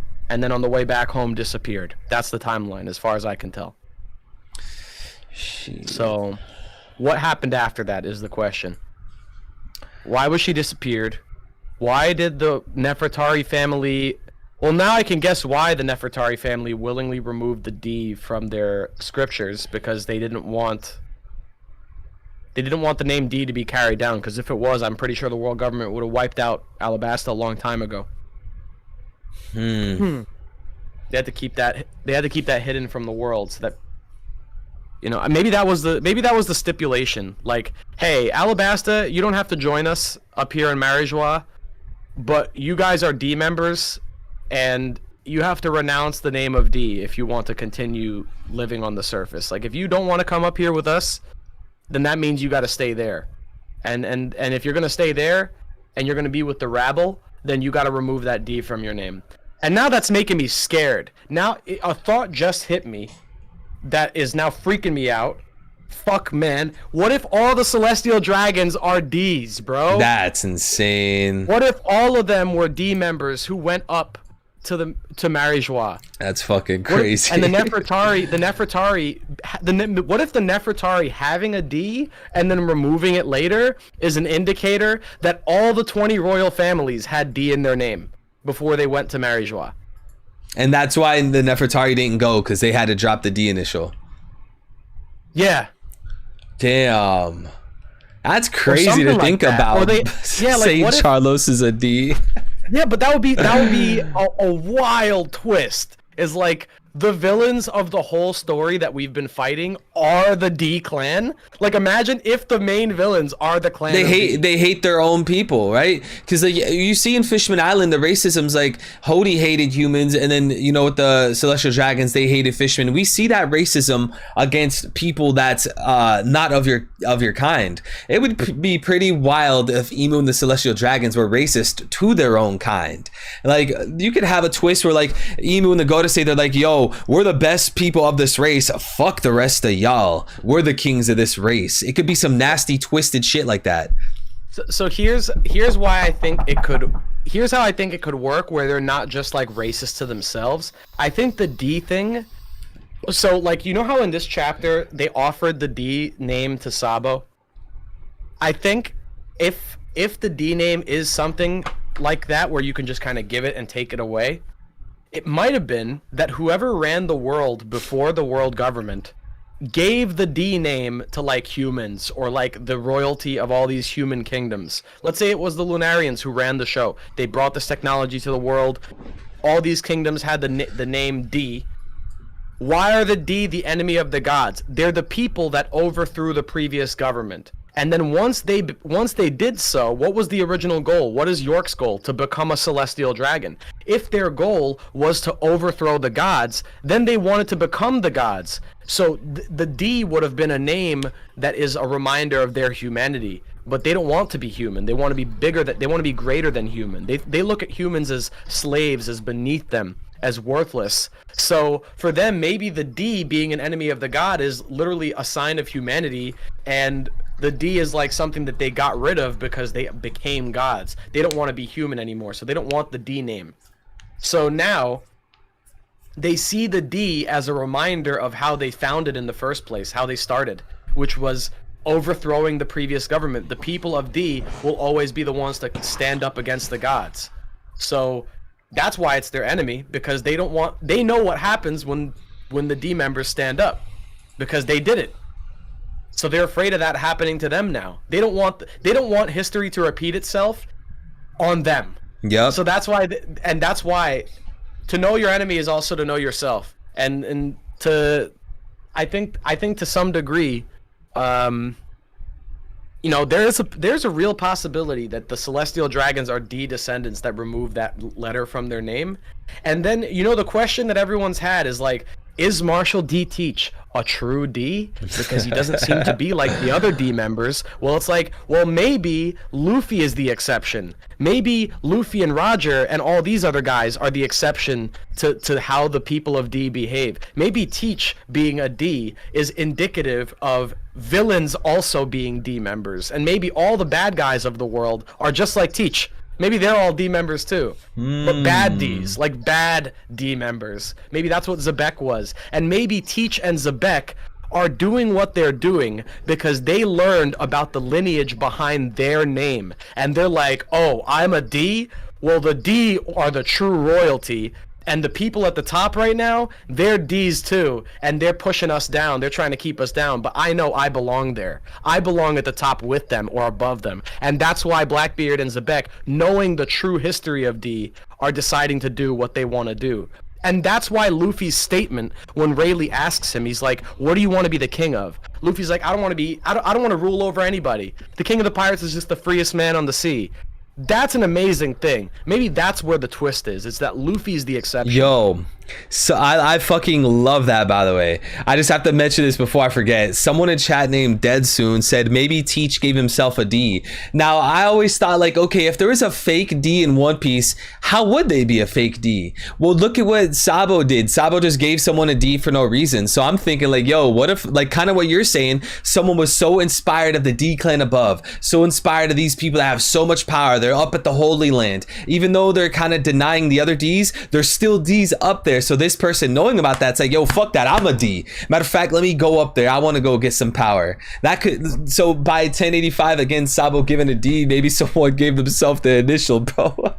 And you know what? You know what's scary about that is, like, why is it that Emu decided to kill Cobra after Cobra revealed the D name in Lily's name? Why is that the thing that Emu killed Cobra over? Right? Like, why is the D? Like, they try and hide it on the posters. D's are the enemy of, they're the enemies of the gods, blah, blah, blah. Hey, Cobra, you know, you want to ask all these questions that you shouldn't know the answer to, but the one I'm going to kill you over is the D thing. Why is that? Like, why are they so afraid of this name? And maybe it could be, it's not that there's something about the D that's inherently scary to them. Maybe it's that they are part of this clan, and they don't want the world to know the history behind that. That's and maybe pretty that's fucking what it is. Hey, that's fire, yo. That's like that's a scary thought. And maybe the That's clan crazy. Everyone's like, oh, Emu came so late in the story, like, this can't be the final villain. Emu's too late in the game. It's like, bro, They don't want, bro, they don't want. The D clan is like, the D clan's been there from the beginning of the story. What if Emu was like one of the first D members? They don't want people to know about the D clan because they are the D clan. Yes. Or at least Emu. Or at least, yeah, and they don't want people to have, anyone who has the D then will have the right to royalty by extension, right? And they want the royalty. They want it for themselves, yeah. Bro. So that's the thing. Bro. Could be. Nah, Saint bro. D. Charlos. You're insane, yo. That's a heater right there. God damn.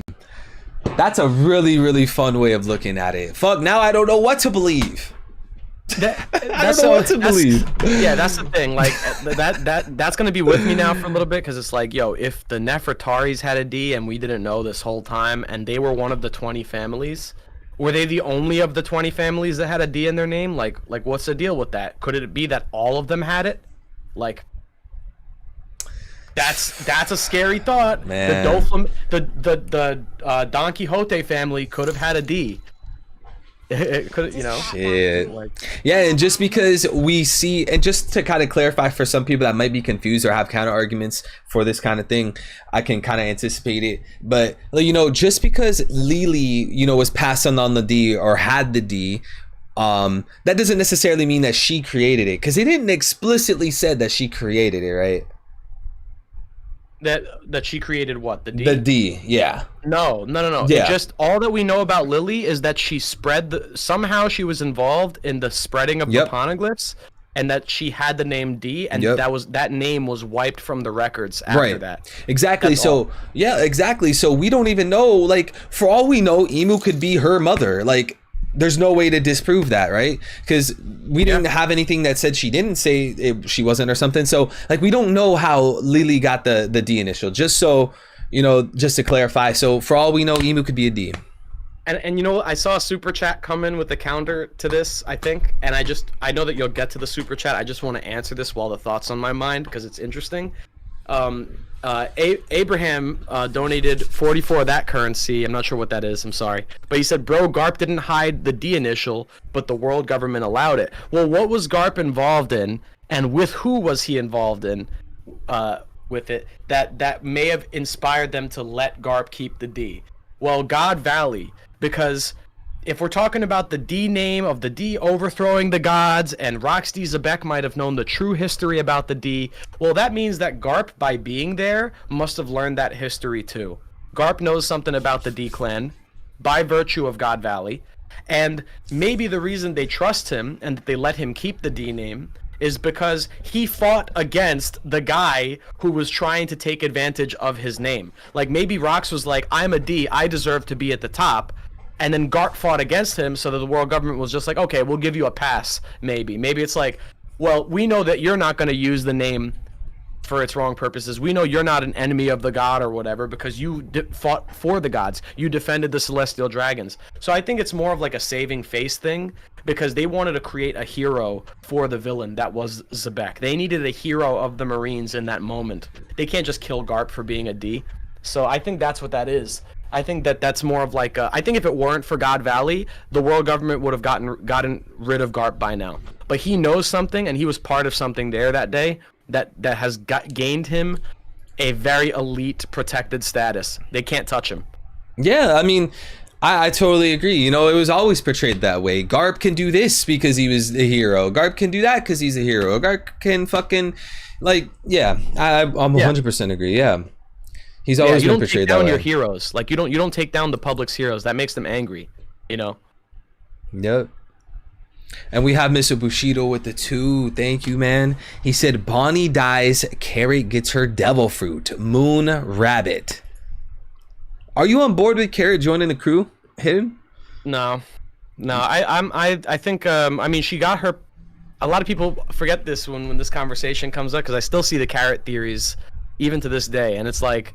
Bro, she just got assigned to be Duke of Zoe. Like, that's a massive job. Yeah. Isn't she taking over for both Neko and Inu? Like, that's a pretty big responsibility. I don't know if she has time to go on adventures, you know? She's got a whole kingdom to run. So, yeah. I agree. I mean, the proof's in the pudding with that. And I feel like, you know what, is she going to chase them all the way to Egghead and then suddenly pop out right now in the middle of the Saturn fight? Yeah, it's just like, I don't think that's gonna happen. I as much as I respect Carrot and her presence on the ship when she was there, I don't think she needs to be a crew member. Honestly, I don't even think we need. I'm fine if we're done at Jinbei. Like, you know, yeah. we barely get enough screen time on the Straw Hats as is. Like, some Straw Hats got like almost no attention in Wano. And that's definitely because the crew's large already. Like, we have a lot of characters to focus on. Usopp got like nothing in Onigashima. He got no screen time, basically. No fight. No fight, nothing. Same thing with Brook. Brook like pulled in as like an alley-oop for Robin. So, like, we already have a dilemma with giving Straw Hats attention as it is. I think if we introduce another person into the main group, it's just gonna be just overcluttered. Yeah, I agree. The only other option, if we had to get one, I would love Bonnie, but I'm totally fine with the crew ending. I'm okay. I'm cool with that. Good. Bonnie's nice. Bonnie's great, man. And the whole Bonnie. Kuma shit. How hyped are you? Are you still waiting on the Kuma stuff? Where are you on the hype meter for that? Let me just say, the Bonnie thing could be really cool if she gets Kuma's fruit somehow, or no, well, she already has a devil fruit, but if something about Bonnie, because you know about the numbers theory? With like the Straw Hats, like each of their devil fruits add up, like they're the names of the devil fruits equal a number pattern. Like Gomu is 5, 6, right? And if you do that with each of the numbers, each devil fruit occupies a number from 1 to 10. Luffy's fruit is 5 and 6, and then I'm trying to think of like other devil fruits on the. Oh, Robin's fruit, like the Hana is 8 and 7. I'm pretty sure that would be. So 7 and 8, 5 and 6. So like the only numbers that are unaccounted for are 2 and 9. And the fruits, there are 2 devil fruits in the story that fit that pattern for the 2 and 9 numbers, and that's the Nikyu no Mi, or I don't know what the other one is, but what Kinemon's. Kinemon's fruit, right? Yeah, Kinemon's fruit. So Kuma's fruit fits that theory. Yep. And it's like if Bonnie joins, even if it's not Kuma's fruit, just having Kuma spiritually there, it feels right. It feels right to me. I fucking love Kuma. Yeah, well, I love Kuma, and sorry to answer your question, Kuma. What I'm most hyped about is to see what Kuma's what his final message is essentially to Bonnie or whatever she saw. I want to know, and I want to know how she carries that will forward, because I'm pretty sure Kuma's gonna die. I'm pretty sure he's gonna have a martyr's death or something, and Bonnie's gonna have to carry his will on. And I'm very excited to see what she saw. I want to know, and I want to know what that's gonna do for her character, because that could put her on the Straw Hat crew as a result. Depending on if she has like some overarching goal, like if Kuma gave her a goal to carry forward, it's like, I gotta do this to like avenge you or to make it up to you. That means she's gonna have her goal. She's gonna have her, I'm gonna make a map of the world, I'm gonna find a panacea, I'm gonna find the all blue. Bonnie can have her own thing from Kuma, and I think that's the most exciting thing. I want to know if that's gonna happen. All right, I'm gonna skip ahead to one real quick because I genuinely want to know the answer to this. Code One with the 5, thank you so much, Code One. He asked, what theory do you guys have that people criticized you for but came true? Hidden's Yamato won't join is my go-to, clapping back at the haters. Thank you, bro. Wait, so I was actually reading through chat while you did that. What was the first half of that? I'm sorry. No, you're good, bro. What theory did you guys have, or what theory did you guys get criticism for that came true? That came true. Came true. That's the only one I think I had that did come true. But that's also a 50-50, because either Yamato joins or she doesn't join. So it's like, is that really a correct, like, I think that for me, the thing that matters is whether or not the reasoning was correct. And for me, I think the reasoning for why Yamato didn't join did end up being the reasoning in the story, which I'm pretty happy with. I got a lot of flack for that one. I did. I think the theory I've gotten the most flack for out of all my theories is the Shanks Mihawk theory that I dropped. I dropped it last year, and then I dropped a remake of it like 2 months ago or a month ago. That one, a lot of people don't like. I think specifically in the Mihawk fan base are not a fan of that theory, which is that Mihawk was Shanks' first mate a long time ago. And if that ends up being true, that would be by far the most... That would be the one theory I got correct that I got so much shit for. So I hope that's true. Just so that I can, sting, I told you so. Give him a little... but if not, whatever. I don't care. I'm not attached to it. Mine is, it just has to be the Hanuman one. That's it. That's one, cute. I don't know why. Like, people, I don't know why they hated it. I don't know. People never give reasons. They just say this is trash, and like, I don't know why you think it's trash, but okay. I've learned that people will just, at the end of the day, if they don't like a theory, sometimes it's just like they just don't like the idea. Yeah. And like, I've had to wrap my mind around that too. It's like, even if I explain it really, really well, maybe the idea is just boring to someone. I don't know. That's the only thing I can think of, because I've gotten flack for shit, and I'm like, I thought this was cool. What do you mean? I thought this was fire, bro. Yeah, but it's like, no, some people, it's just boring for some people. I don't know what the reasoning is, but I thought it was fire, and you were on the money. So at the end of the day, you have the double. You can walk away with that. Yeah. Happy. Nah, like, I just use that as fuel, because I remind myself, like, wait, so if you make a theory and people call it trash, does that matter then? Because like, it could still come true even if people call it trash. Like, you just have to make sure you're not being unreasonable with your theory, and like, clearly mine wasn't unreasonable. No, I mean, look, I think like if you explain your idea well and justify it well, you're always gonna get people that don't agree with it or don't like the idea, regardless. But as long as you're doing the work to get to your conclusion, then more power to you, man. It's your theory, your channel. Like, that's the way I see it. I thought, I thought plenty of theories I was gonna put out. I thought people would like really not like the idea, and then it turned out they did. And then other times I thought they were really gonna like the idea, and then they didn't. So like, Yeah, that's, never know. Man, that's happened to me countless times, bro. I remember people used to always ask me for like the tinfoil fun, silly theories, and I would always not want to do it because I always felt like if I did it, people wouldn't care that I'm saying it's tinfoil and it's supposed to be silly. They would still go for my throat. And one day I caved in and I was like, fine, I'm gonna do it, right? And literally in like the first like 10 seconds of the video, I said that it was gonna be tinfoil, and like that was easily like my most hated video like ever in theory.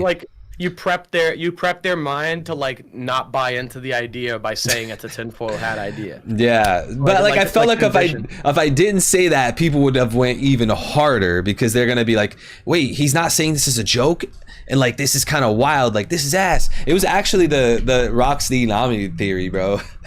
Roxy Nami. Oh wait, so I actually don't know about this one. Tell me this. So it turns out that Nami actually has a shit ton of similarities to Sun Wukong, right? Yeah. Well, Sun Wukong was born from Iraq, so that's kind of weird. We also have that the weird trend where Nami's bounty always has, I forgot where it is, but I think it's towards the front. Nami's bounties always have like a 6 towards the front, and I think like 6 is like another word for rock in Japanese, something like that. And I was Roku. Yeah. Is the number 6, yeah. Yeah. Roku. My memory's kind of hazy because I made this a while back, but I was like, you know what? Let this be my tinfoil theory. People keep asking me for the tinfoil shit. Fuck it. There's the tinfoil one. They hated that. That's fun though. That's fun. Well, you know what? Oh, the weather thing. I was like, okay, well, why does Nami have all this crazy innate abilities when it comes to weather? Like, what's that all about? I don't know. Maybe Zebek was a weather guy. Weather guy? Hey man, you know, I'll say this: we're in a Nami theory drought. I think I don't think there's enough theories about Nami out there anyway. Mm-hmm. So if you got any good ideas on Nami, even that are remotely interesting, I welcome it, because most Nami theories I see are just like, oh, she was born in the Oikot Kingdom, which is Tokyo backwards, and it's like, okay, but what else? Like, you know, I get that. Like, Elbaf is Fable backwards, but what does that mean? Elbaf is Fable backwards. Yeah. Imu is Umi backwards. I just found that out today. Nah. Hey, did you know? Here's a cool One Piece fact. You might not have known this. Did you know that that actually hockey was introduced in Chapter 1 when Shanks used it on the Sea King? Did you know that? Really, bro? Like nah, Oda didn't know what hockey was, bro. Little known One Piece fact. There was no hockey in pre-time skip, dude. Yeah. Davon with the 2, thank you, my boy. He said long winters could relate to people from snow islands. Remember how they say people from snow islands never sleep? Don't sleep. Yeah. That's still something I'm still down for that with Blackbeard. Like the stream, please. Right? Like the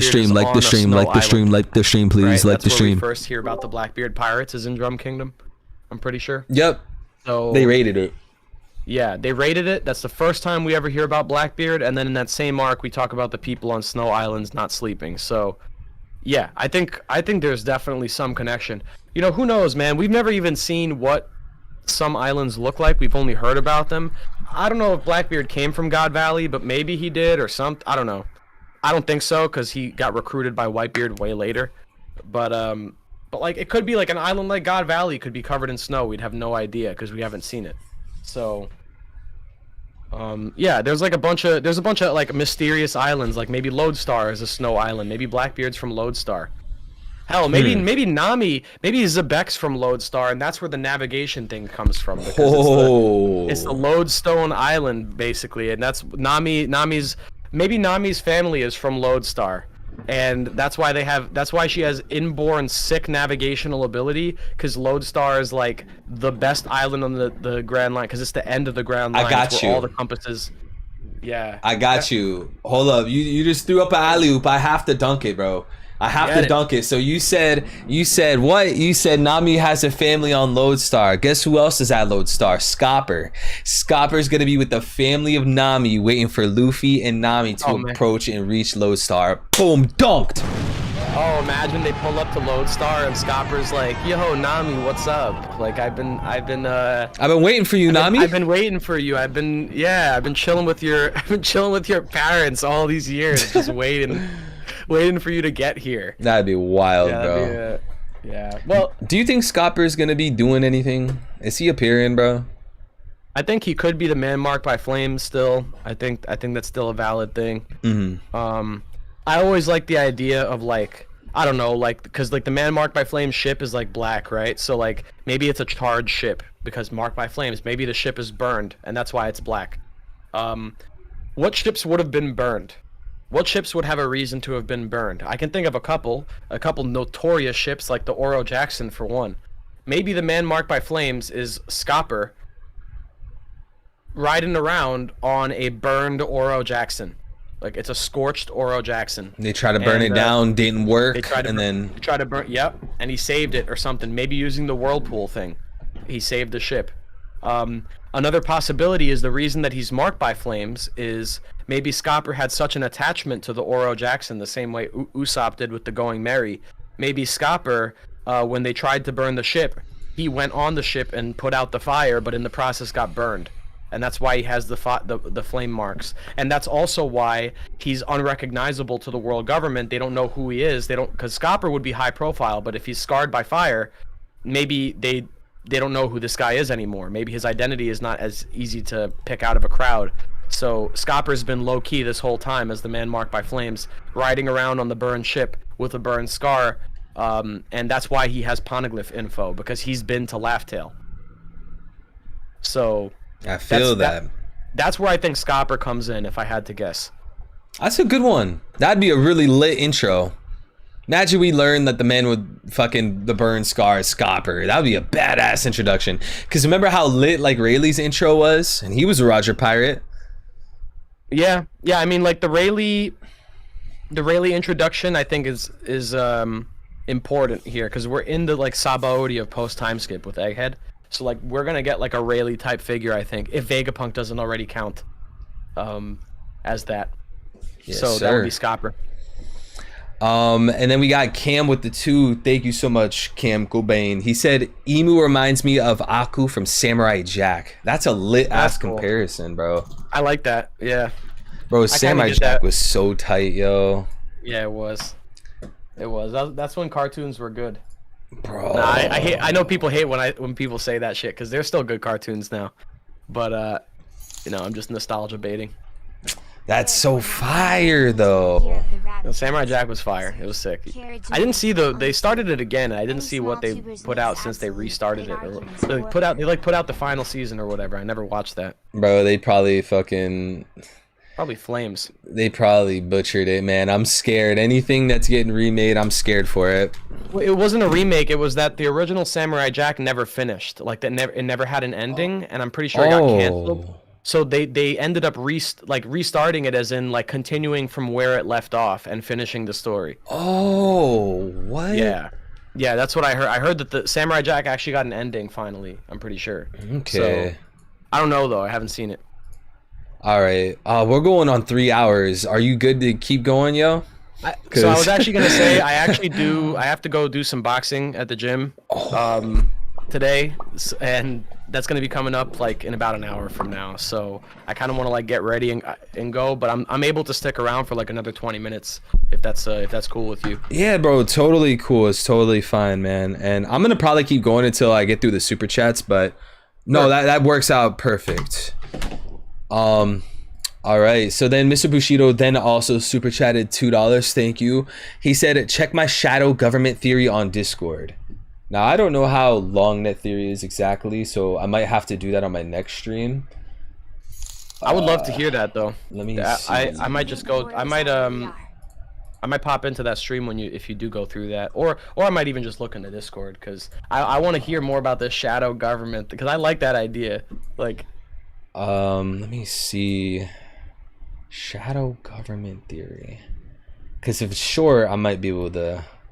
yeah, no worries. I mean, you got a lot of super chats to work through, so Dang. definitely. But I will certainly be peeping that. Yeah, Mr. Bushido, I'll probably have to get back to that. He's AFK right now anyways for the rest of the day because he said he was going to watch the VOD or whatever. So I'll have to get back to that anyways. But thank you, Mr. Bushido. And then Partha with the 10. Thank you, Partha. Shout out to Partha. He said, I have no evidence for this, but I feel like the immortality surgery has done some damage to Imu's soul and makes him look like that. It's the eternal youth surgery, not the eternal health / acumen surgery. So you think that they basically look monstrous and deformed because they're so old? Is that what the theory is? Like the surgery keeps you healthy but not youthful? Is that what the theory is? It keeps you youthful but not healthy. I think the other way around. Other way around. Okay. Because when they said surgery, what they said specifically was eternal life surgery. So that means you won't die from natural causes, right? You won't die from aging.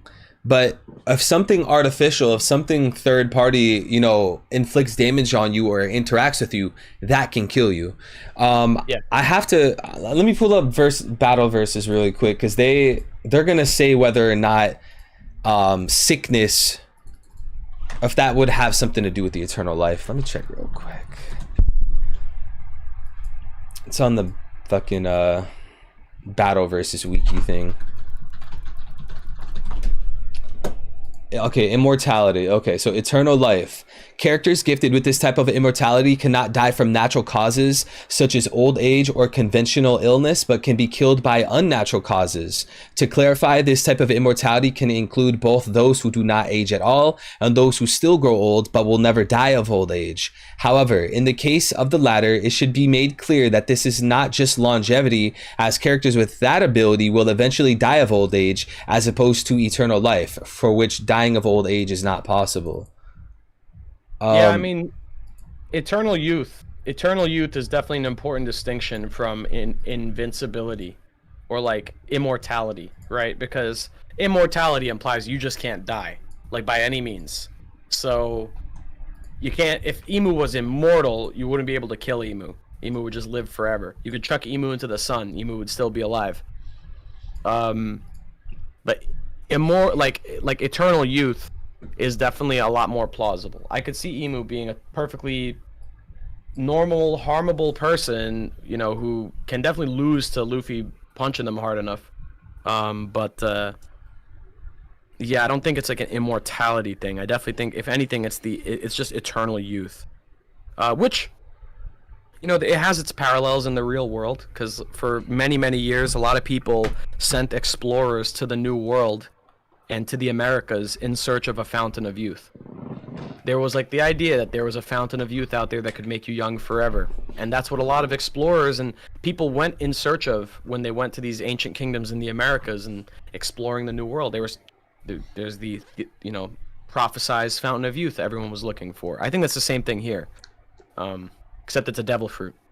I always felt like Emu is going to struggle with things that don't conflict with the logic behind the whole eternal life thing. Like, for an example, I feel like Emu is going to be really haunted with the memories of the D-Clan and Joy Boy and that kind of stuff, because that would play into the whole idea of her hiding hiding information, right? If Emu, he or she is hiding this truth to the world, maybe it's because it really terrifies them as well as it fits their agenda, right? Like Sugar, right?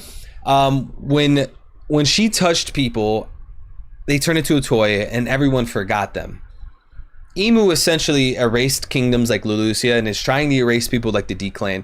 Like, it would be a really cool twist to have Emu pay for that. Like, yeah, you're gonna erase everyone's memories, but you're gonna have to pay for it because those memories probably destroy you. You probably get really angry, you get really sick. And then like another thing's like, if Emu's been alive for 1,000 years, I wonder if that like fucked up Emu's brain, like if they went psycho. Because I'd imagine like living that long, like there's no way you would think like a 20-year-old, right? That's a really good point. That's a really good point. Like, no one has actually. Maybe Emu is warped by how long they've been alive. Yeah. That's a great point. Because, bro, One Piece fans are always like, yo, Emu's immortal. But, like, think about that. Imagine living for 1,000 years. Like, I want to see No. Oda get into that with Imu's character. That would be really interesting to see. Like, I've been alive for 28 years and I'm already a dick. Like, if I was alive for 1,000, it's game over. You know what I mean? are you showing sympathy? First signs of sympathy No, for Imu? no, I'm not. I'm not showing. No, fuck Emu. And then Splash with the 5. Thank you, my boy. He said, being that giant hat and freezer Imu saw is said to be Joy Boy. What if Joy Boy was a giant monkey like Masira or the white ape Hihimaru? You remember that Masira from fucking Jaya? Yes, I do. I do. It's So Joy you're Boy saying right there. Joy Boy is like that. Yeah. Yeah. Well, it's never clarified. Were those guys minks or were they just people that looked like monkeys? Like, what was the deal with them? Or I were they think it literal was- monkeys that could talk? Like, what was the Let me what was the deal with see. Masira? Was he just like a monkey dude? Like he just looked like a monkey? Like really? Like, because this was before minks are introduced conceptually. So I'm wondering if Oda retconned that or what. I think I was looking into this one time and there was an answer for that, but I don't remember. I'm looking on the wiki because I'm genuinely curious. He's a human with ape-like features. He wears an orange-yellow jumpsuit. That's Blah fucking blah blah. literally human then. That makes sense. A human with ape-like features. Yeah, humans are apes. Like, Yo, Yeah. Oda is wildin', yeah, bro. I have ape-like features. I have 5 fingers, opposable thumbs. I have, you know. Oda needs to be stopped. Let's see. And then Jabriel with the 2, thank you, my boy. He said, will Luffy allow Amazon Lily to fly with the Straw Hat flag? If Luffy ends up with Yeah. why not? Hancock, then yeah. But right now, I don't know. They could do a version of the Straw Hat flag that has like lipstick on it or something. as like a way to show like we're still like women only over here, but I don't know. Like there's some way to make that work where they still respect Luffy. Luffy's a big deal to Amazon Lily now. Or they could have a fleet, or they could be a part of the fleet. Yeah, that's true. That's true. The Kuja pirates could join up. I'm down with that. Then we have L with the 5. Thank you so much, L, for that super chat. You guys think someone will betray Luffy and he'll forgive them just like White Stash? Not a Straw Hat. I don't think a Straw Hat, unless like a Straw Hat was like physically having their muscles fucking stab Luffy or something like that. So remember that the person who betrayed Whitebeard was not a member of his main ship. It was a member of his Grand Fleet. So if there's anyone that's going to betray Luffy, it's a member of Luffy's Grand Fleet. Bart. And yeah, there's Bart, possibly, yeah, because Bart is like one of the most diehard Luffy fans. So for him to betray him at some point because of maybe Emu or someone convinces him that Luffy left him to die and like shatters his like, you know, like maybe Bart has like a don't meet your heroes moment where he's convinced Luffy is like looks down on him or treats him, you know, or is gonna like sacrifice him. Maybe Barto will like be disillusioned with Luffy for an instant and betray him wrongly. That could be the case. Could be Cavendish too. Cavendish was always jealous of Luffy. Oh shit! Yeah. Zoro wouldn't like that. Yeah, Cavendish is definitely a threat. I like the option for Bart though, because like how you said, he's a real diehard. So that would be like, it's like you'd have to spin it on its head. So he would be worse than a random person not liking Luffy because he was a diehard. He was invested into Luffy. So that ignites the flame even more. Yeah, I like that. Yeah, that's what I would definitely want Cavendish more because I love Barto being a fanboy. Like I feel bad if that kind of gets like stepped on, like where he, I don't know. But Cavendish has motive. Cavendish was always jealous of Luffy from the beginning. He was like a reluctant partner for a while. Yeah. You know? So there's a chance that like Cavendish gets easily swayed by Luffy. Like they convince him that Luffy's gonna betray them, and Cavendish is like, well, I was right all along. I was the best pirate. I was the best supernova. Shit. Luffy just stole my spotlight. What a dick. what if they see the news? They think Luffy's kidnapping Vegapunk and they're like, what? Luffy's a douchebag. Why would he do that? You wouldn't care. I don't think they would care about Vegapunk. I think Vegapunk is like, Vegapunk's in a really bad spot. I'm pretty sure no one cares about him right now except for like Damn. yeah, Just like, the reader. The world government wants him out. Pirates everywhere have never even seen what he looks like for the most part. So like a lot of them don't even know anything about Dr. Vegapunk. He's just fucking And mystery Bonnie people. just straight up hates Vegapunk. So like, you know.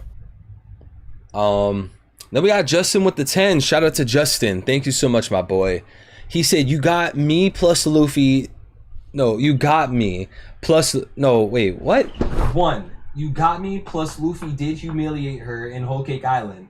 And she was denied her revenge by Kid and Law and Wano. So a win for all 3. 2. Luffy will believe Vivi, Yamato, and Carrot for Straw Hats until the end, no matter what. So, wait, the first half, though. Luffy did humiliate her in Whole Cake Island, and she was denied her revenge by Kid and Law and Wano, so a win for all 3. That's a good point. Yeah, actually, because her whole reason for coming to Wano was to get revenge on Luffy anyway, right?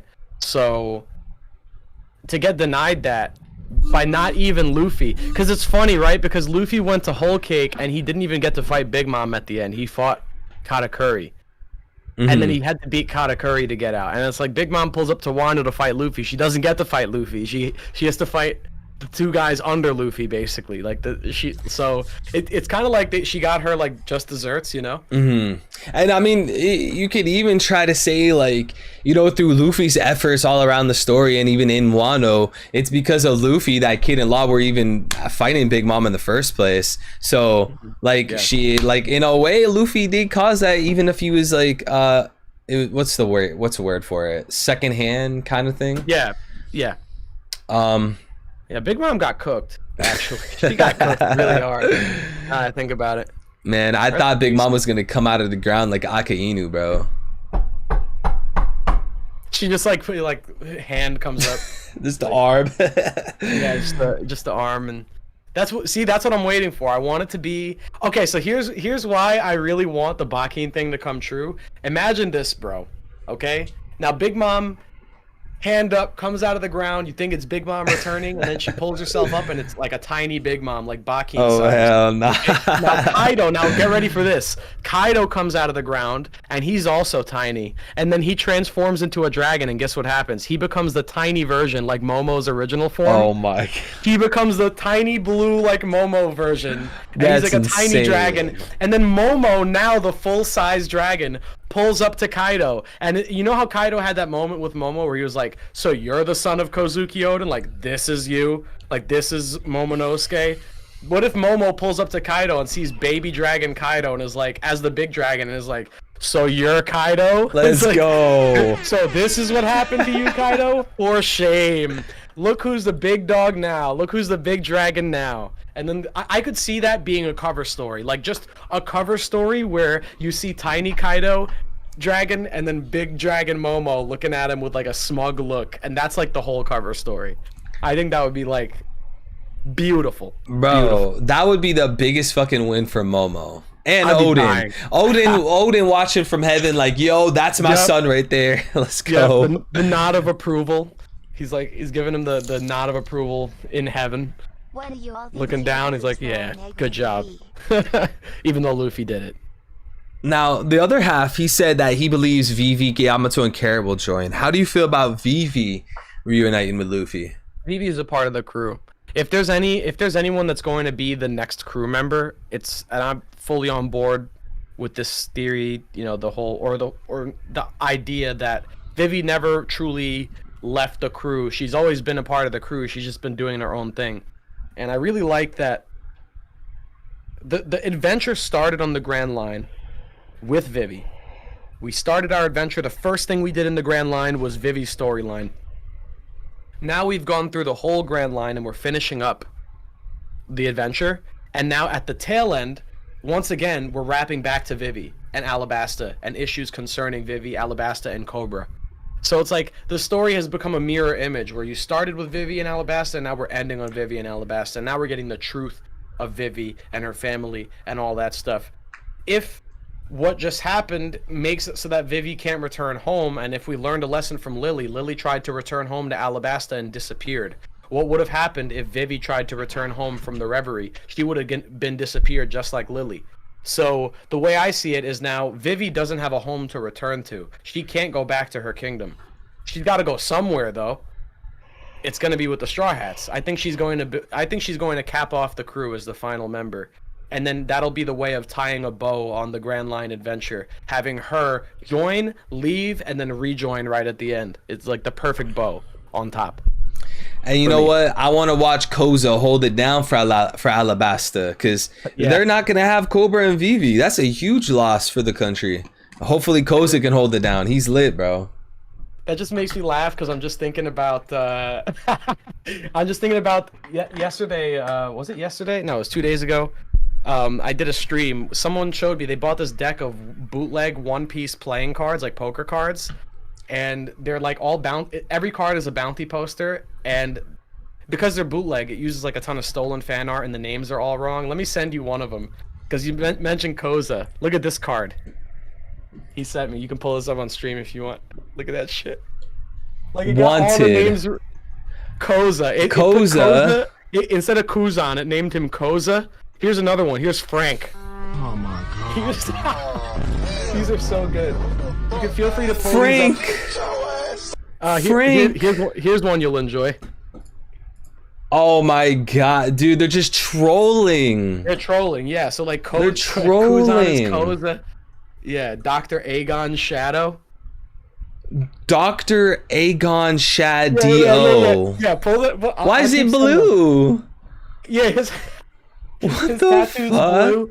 His tattoo. So this is Marine. This is actually Dragon's brother, Dr. Aegon Shadow. He's got a blue tattoo. He's a Marine too, bro. A Marine with a bounty of 5 billion. Yeah. Wow. Yeah, so they got Dr. Aegon there. What else have we got? Check out this one. Here's a I good like one. how all these bounties are on Marines. Yeah. Don Quixote. Dora Flamingo. What is this, bro? What the fuck? They can't do my homie, like, bruh. And then just Rockstar.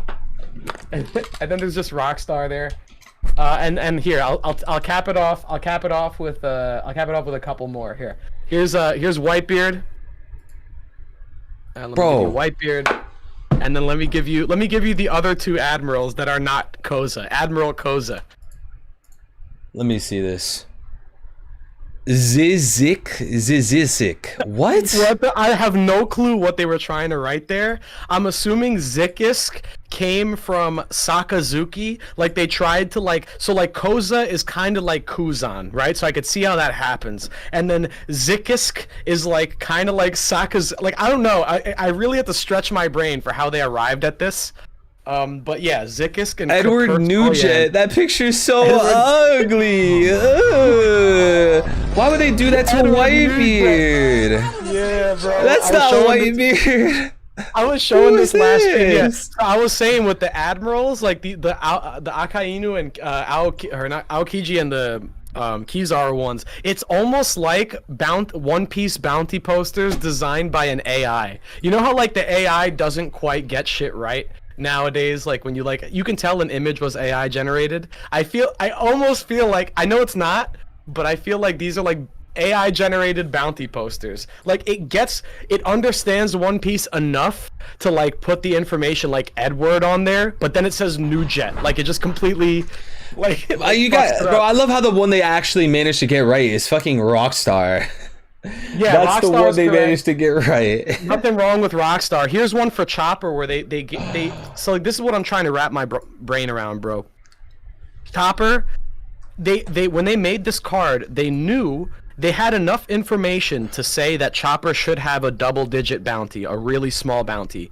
But for whatever reason, they gave him the wrong one. His bounty went from 50 to 100 to 1,000. So they knew enough to give him a small bounty, but they didn't know enough to give him the 50 bounty. So they gave him 55.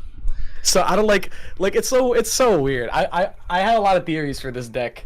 But it's some funny shit. So I'm sorry, sidetrack there. But when you said Koza, like the first thing that came to my mind was fucking Kuzan. It's like Like it's just Bro, like, oh, man. they ruined the word Koza for me, bro. Yeah, and I love how just notice how half of these are like stolen fan art from online. And the Oh funniest my part is that deck of God. cards had like a copyright warning on it that was like, if you replicate this stuff, we'll pursue court action. And it's like, bro, the whole deck is copyright infringement. You should be the one getting sued. Yeah, it's so funny, bro. Yo, this dragon one's fucking crazy. The dragon one is amazing. That I'm making that a meme on the channel. Like I'm What gonna be the If you hell? ever see me reference Dr. Aegon, that's who I'm talking about. It's the dragon with the blue tattoo. It's the Shadio. What Yeah, is this Shadio. abomination, bro? Yeah, legendary character, bro. That is a legend. That's the lurking legend that they don't want you to know about. Dr. That's Aegon. insane, bro. Yeah. Yo, I high key appreciate you showing me that. That's a side of One Piece I've Yeah. never fucking seen before. Yeah, it's fun. It's funny shit, man. It's funny shit. I think that stuff like this is genuinely entertaining to see. Like, I love like I always like looking at like third party products or bootleg products because there's some funny stuff that comes out of it. I think there's and I'll send you this, and I'm gonna actually have to go. But this one is they gave, for whatever reason, they made a card for Marguerite and Boa, but they gave Marguerite a higher bounty than Boa. What? So like I don't know why. I don't know why they did this. Cause like Boa is the queen of the Kuja, so why would Marguerite have a higher bounty than her? I don't know. It's like it's What funny. the fuck? Yeah. So like yeah, I enjoy shit like that. That's like a little thing. The boa I hope- slander, dude. Yeah, the Boa slander. It's funny. But anyway, guys, I hope you all enjoyed that little side quest there with the cards. I hope you enjoyed that 3. That was I thought that shit was hilarious when I first saw it. No, that shit's hilarious, especially the dragon one. You have to make that a legit meme. Yeah, I'm gonna do stuff with that. Dr. Aegon. This is not the last you'll hear of Dr. Aegon. Dr. Aegon Shadio. Yeah, Dr. Aegon Shadio. That might be my alternate channel name if I do that. The burner, the Twitter burner. The burner, yeah. But yeah, I actually do got to get going. I will just say that this has been really fun, man. I think this is the first time in months that I've had like a really in-depth conversation about like One Piece theories, like that went as in-depth as we did today. I don't think I've done that in a minute. So Yes, that sir. felt really good. That was fun, man. I enjoyed this. Yeah, of course, bro. And I'm glad that your DMs are open and you know mine are. And I appreciate you as a person. And I got you, bro. I'm in your corner, bro. Thank you, bro. I appreciate you a lot, man. And yeah, we'll definitely. I do want to do some sort of like collab, like consistent collab thing. I think that'd be fun. So we'll work out what we're gonna do with that. We'll be in touch. Yes, that'd be sir. a cool thing. I think it'd be a fun thing to do. Hell yeah. But yeah, let me real quick before I get going, I just want to say thank you to Threeville's community. I want to say thank you to everyone that pulled up from my community here to just represent and just be here today and show some support for the stream. Thank you to all you guys. All you guys are really cool. A lot of really great, insightful questions. Really got the gears turning today. Yeah, and Threeville, you run a great channel. You run a great stream. I'm happy to be here. Yeah, I'll catch you guys. I hope all you guys have a great weekend. Right? We got the whole weekend ahead of us. So I hope all you guys have a wonderful Saturday. YouTube 3. I hope you have a great rest of your day and a good rest of your stream, man. You too, bro. Thank you for your time, energy, and effort, bro. Stay safe, Thank bro. you. All right. Take it easy, brother. See you guys. Peace. Peace. All right. Oops, wrong screen. We're going to keep going until I get done with these super chats. We're chilling, y'all. That boy Hidden Island, bro. He was cooking all day. God damn, bro. Bro, I feel like I just got done with fucking school, bro. I learned so much shit from this man. That dude's crazy, bro. But yeah, let's keep going through these supers, bro. Actually, I high-key might go get a cup of water while you guys wait. Yeah, that's what we're gonna do. Let me go get some water, and then we're gonna keep going through the supers. I'll be back in a second.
Yo, who the fuck? One of y'all said Giat, bro. I saw that. Fucking weirdos, bro. Yo, shout out to that boy Hidden Island, yo. Shout out to the boy Hidden Island. All right, what do we leave off at? I don't even know what super chat we're at. Talking about finally here, bro. I barely left. What were we talking about? Let's see. Oh, it's Terrible TJ with the 5. Appreciate you, TJ. Shouts out to TJ. He said 16 holy lights, the 9 holy nights. No, 16 holy lights, the 9 holy nights could be represented as lights, like how the 9 scabbards were 9 shadows. I don't think the world government should be affiliated with light, being that they're like metaphorically darkness, right? They brought darkness upon the world by eliminating the sun god. They bring darkness upon the world by extinguishing the light, right? The world government is synonymous with darkness and void, right?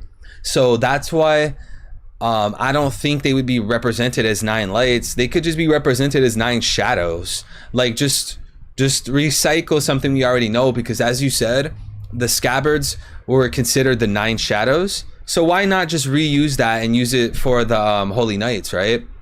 I don't think we need to use the word light, because they don't symbolize light. Luffy symbolizes light. Luffy should have 9 lights and Imu has 9 shadows. But yeah, shout out to Terrible TJ for the 5. And then Laser with the 250 said, I just got back 3. What have I missed? Bro, we cooked so much today. Yo, chat, yes or no? Did we not talk about like a million different topics, bro? This stream's already been going for 3.5 hours. We talked about Emu, Lily, Devil Fruits, fucking Godase, where the wild things are. Bro, we talked about countless things, yo. Lilith. We were going crazy. Shout out to Hidden Island. He was crazy, yo. Always like working with that boy. And then Code 1 with the 5 said Carrot for Nakama won't end until the year the rabbit ends. Search Carrot joins on the tube. Many small tubers makes absolute great arguments for her. You know, sometimes, bro, sometimes people just don't see eye to eye, right? That's just how it is, bro. Sometimes people don't see things the same way. You know, you might think you have a good argument for Carrot joining. I might not think it's a good argument. I might think it's a flawed argument, you know? It is what it is, bro. How you feel, how your opinion, you should hold that most high, right? Don't let a YouTuber tell you how to feel. Don't let a YouTuber stomp on your thoughts and your desires or whatever. No, like, stay true to yourself. You know what I'm saying? I'm not saying to ignore YouTubers and to try to not agree with them. Like, no, like, always say how you feel, even if you're agreeing with someone. It's just like, don't value YouTuber opinions too much. But yeah, L with the 2 said, what do you think the Godase really are? Shouts out to L, bro, for the super chat. I'm starting to feel where the wild things are kind of stuff, bro. I really like this because, you know, Max is a kid with a crown. He's deeply affiliated with dreams. You know what I'm saying? He could be someone that was an outsider that gathered monsters, right, to create his own new world. Because in the actual book, he created his own new world inside of his bedroom. Like, he even went on a boat and sailed out to sea, all in his bedroom, right? So Emu finding monsters and creating a brand new world, you know, that seems pretty similar to what's going on here. Then you also have these guys with horns. We know through the 1085 silhouettes, a lot of those monsters had horns. You also have a bird looking person here. So yeah, I'm really liking where the wild things are reference in terms of Emu and the Godase.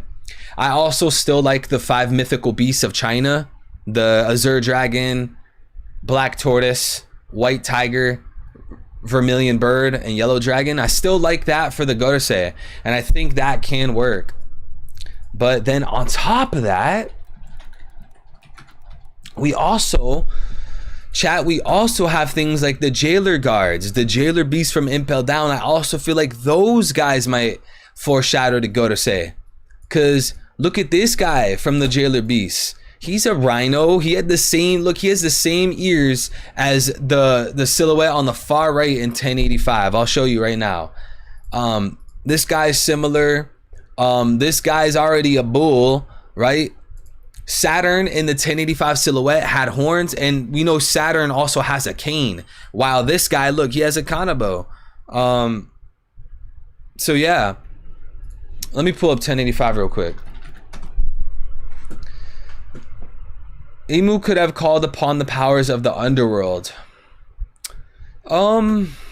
Maybe. It's hard to add to that. You know, I don't really know what else to throw on top of that.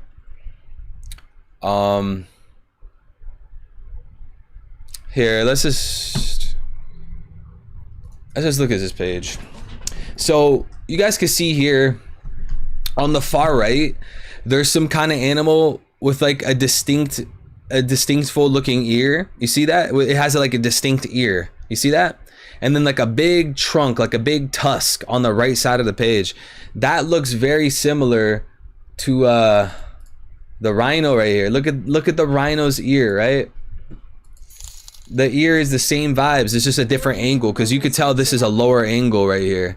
And then you could tell this is a higher angle. You're more up. The camera's more up. This shit looks similar, bro. This could just be a fucking rhinoceros thing. The nose thing. I forgot what you call it.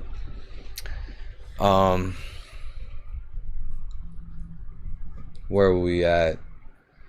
And shout out to Caleb with the 2 super chat. Shouts out to the boy W Caleb. He said, what do y'all think Caribou's role in Egghead will be? I guess, what do you guys think Caribou's role will be? You know, I like the idea of Caribou working for Crocodile, which by extension means he works for Cross Guild. I like that idea, you know, because Cross Guild's in the game right now. Cross Guild's trying to get to Laugh Tale. Cross Guild wants an ancient weapon. Cross Guild wants the One Piece. You know, Cross Guild has their head in the game. So if Caribou has been working with Crocodile, who we know already wanted ancient weapons before, and his Logia Swamp is similar to Crocodile's Logia Sand. It's the same kind of vibe. I find that to be interesting, you know? I think there's a good possibility that the special man Caribou has been talking about is Crocodile. And again, by him working with Crocodile and working for Crocodile, he would by extension be working with Cross Guild. And I think that would be very interesting for the story. I don't know what he's going to do on Egghead though. He could have been hitting buttons in the rooms, and he could be disabling shit and using the technology. Maybe he'll use a robot, or maybe he'll grab a gun or a lightsaber. He'll probably use something to his advantage on the island, but I don't know what exactly.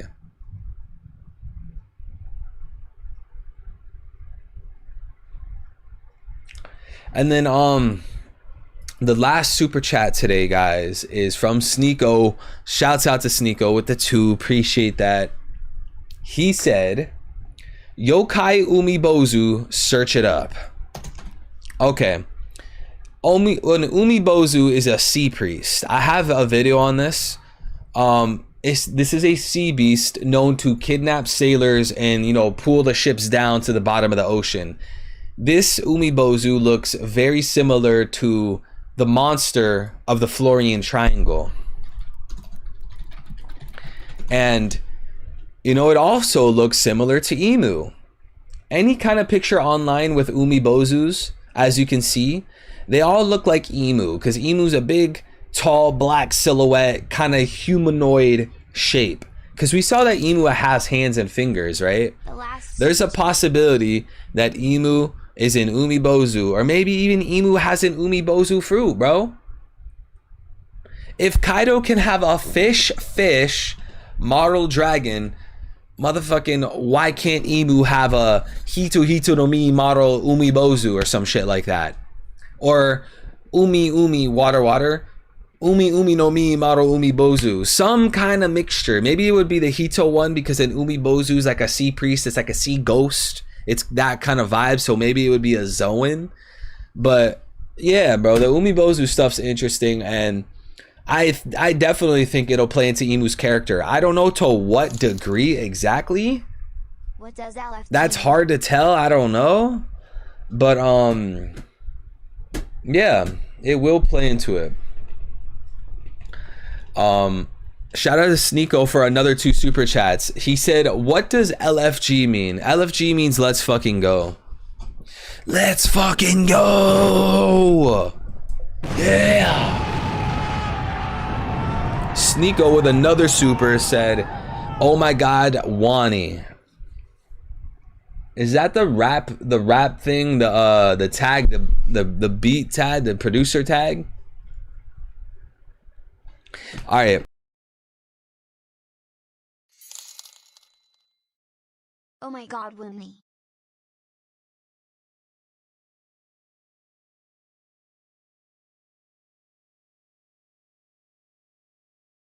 Fuck, I was muted. Fuck. Look, bro, all I was saying is that this was a great episode of the Buster Call series. Episode 6, this was a great one. Shout out to everyone that's new to the channel.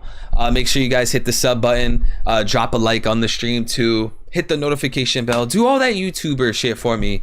It really helps the channel. Yeah, and we're going crazy with these streams. I'm excited for 1086. We're not on break, so we will be having a short summary spoiler stream, a long summary spoiler stream, and then of course a chapter reaction stream. And maybe another Buster Call next week. I'm gonna have to hit up a YouTuber. But regardless, again, thank you everybody that showed up. This was a lot of fun. It's always a lot of fun getting to know you guys better, getting to hear your theories, sharing you guys my theories, my opinions, and my thoughts. It's always fire. I love this One Piece YouTube shit. And I hope you guys continue following me on my journey because I'm gonna keep growing and I'm gonna keep improving, and we gonna be out here making this banger content. But yeah, y'all are amazing. Shouts out to y'all. Shouts out to every motherfucking chat. Everyone have a nice morning, day, or night, wherever y'all are. Shout out We to out. Robert. Peace, Sneeko, with your motherfucking super chat.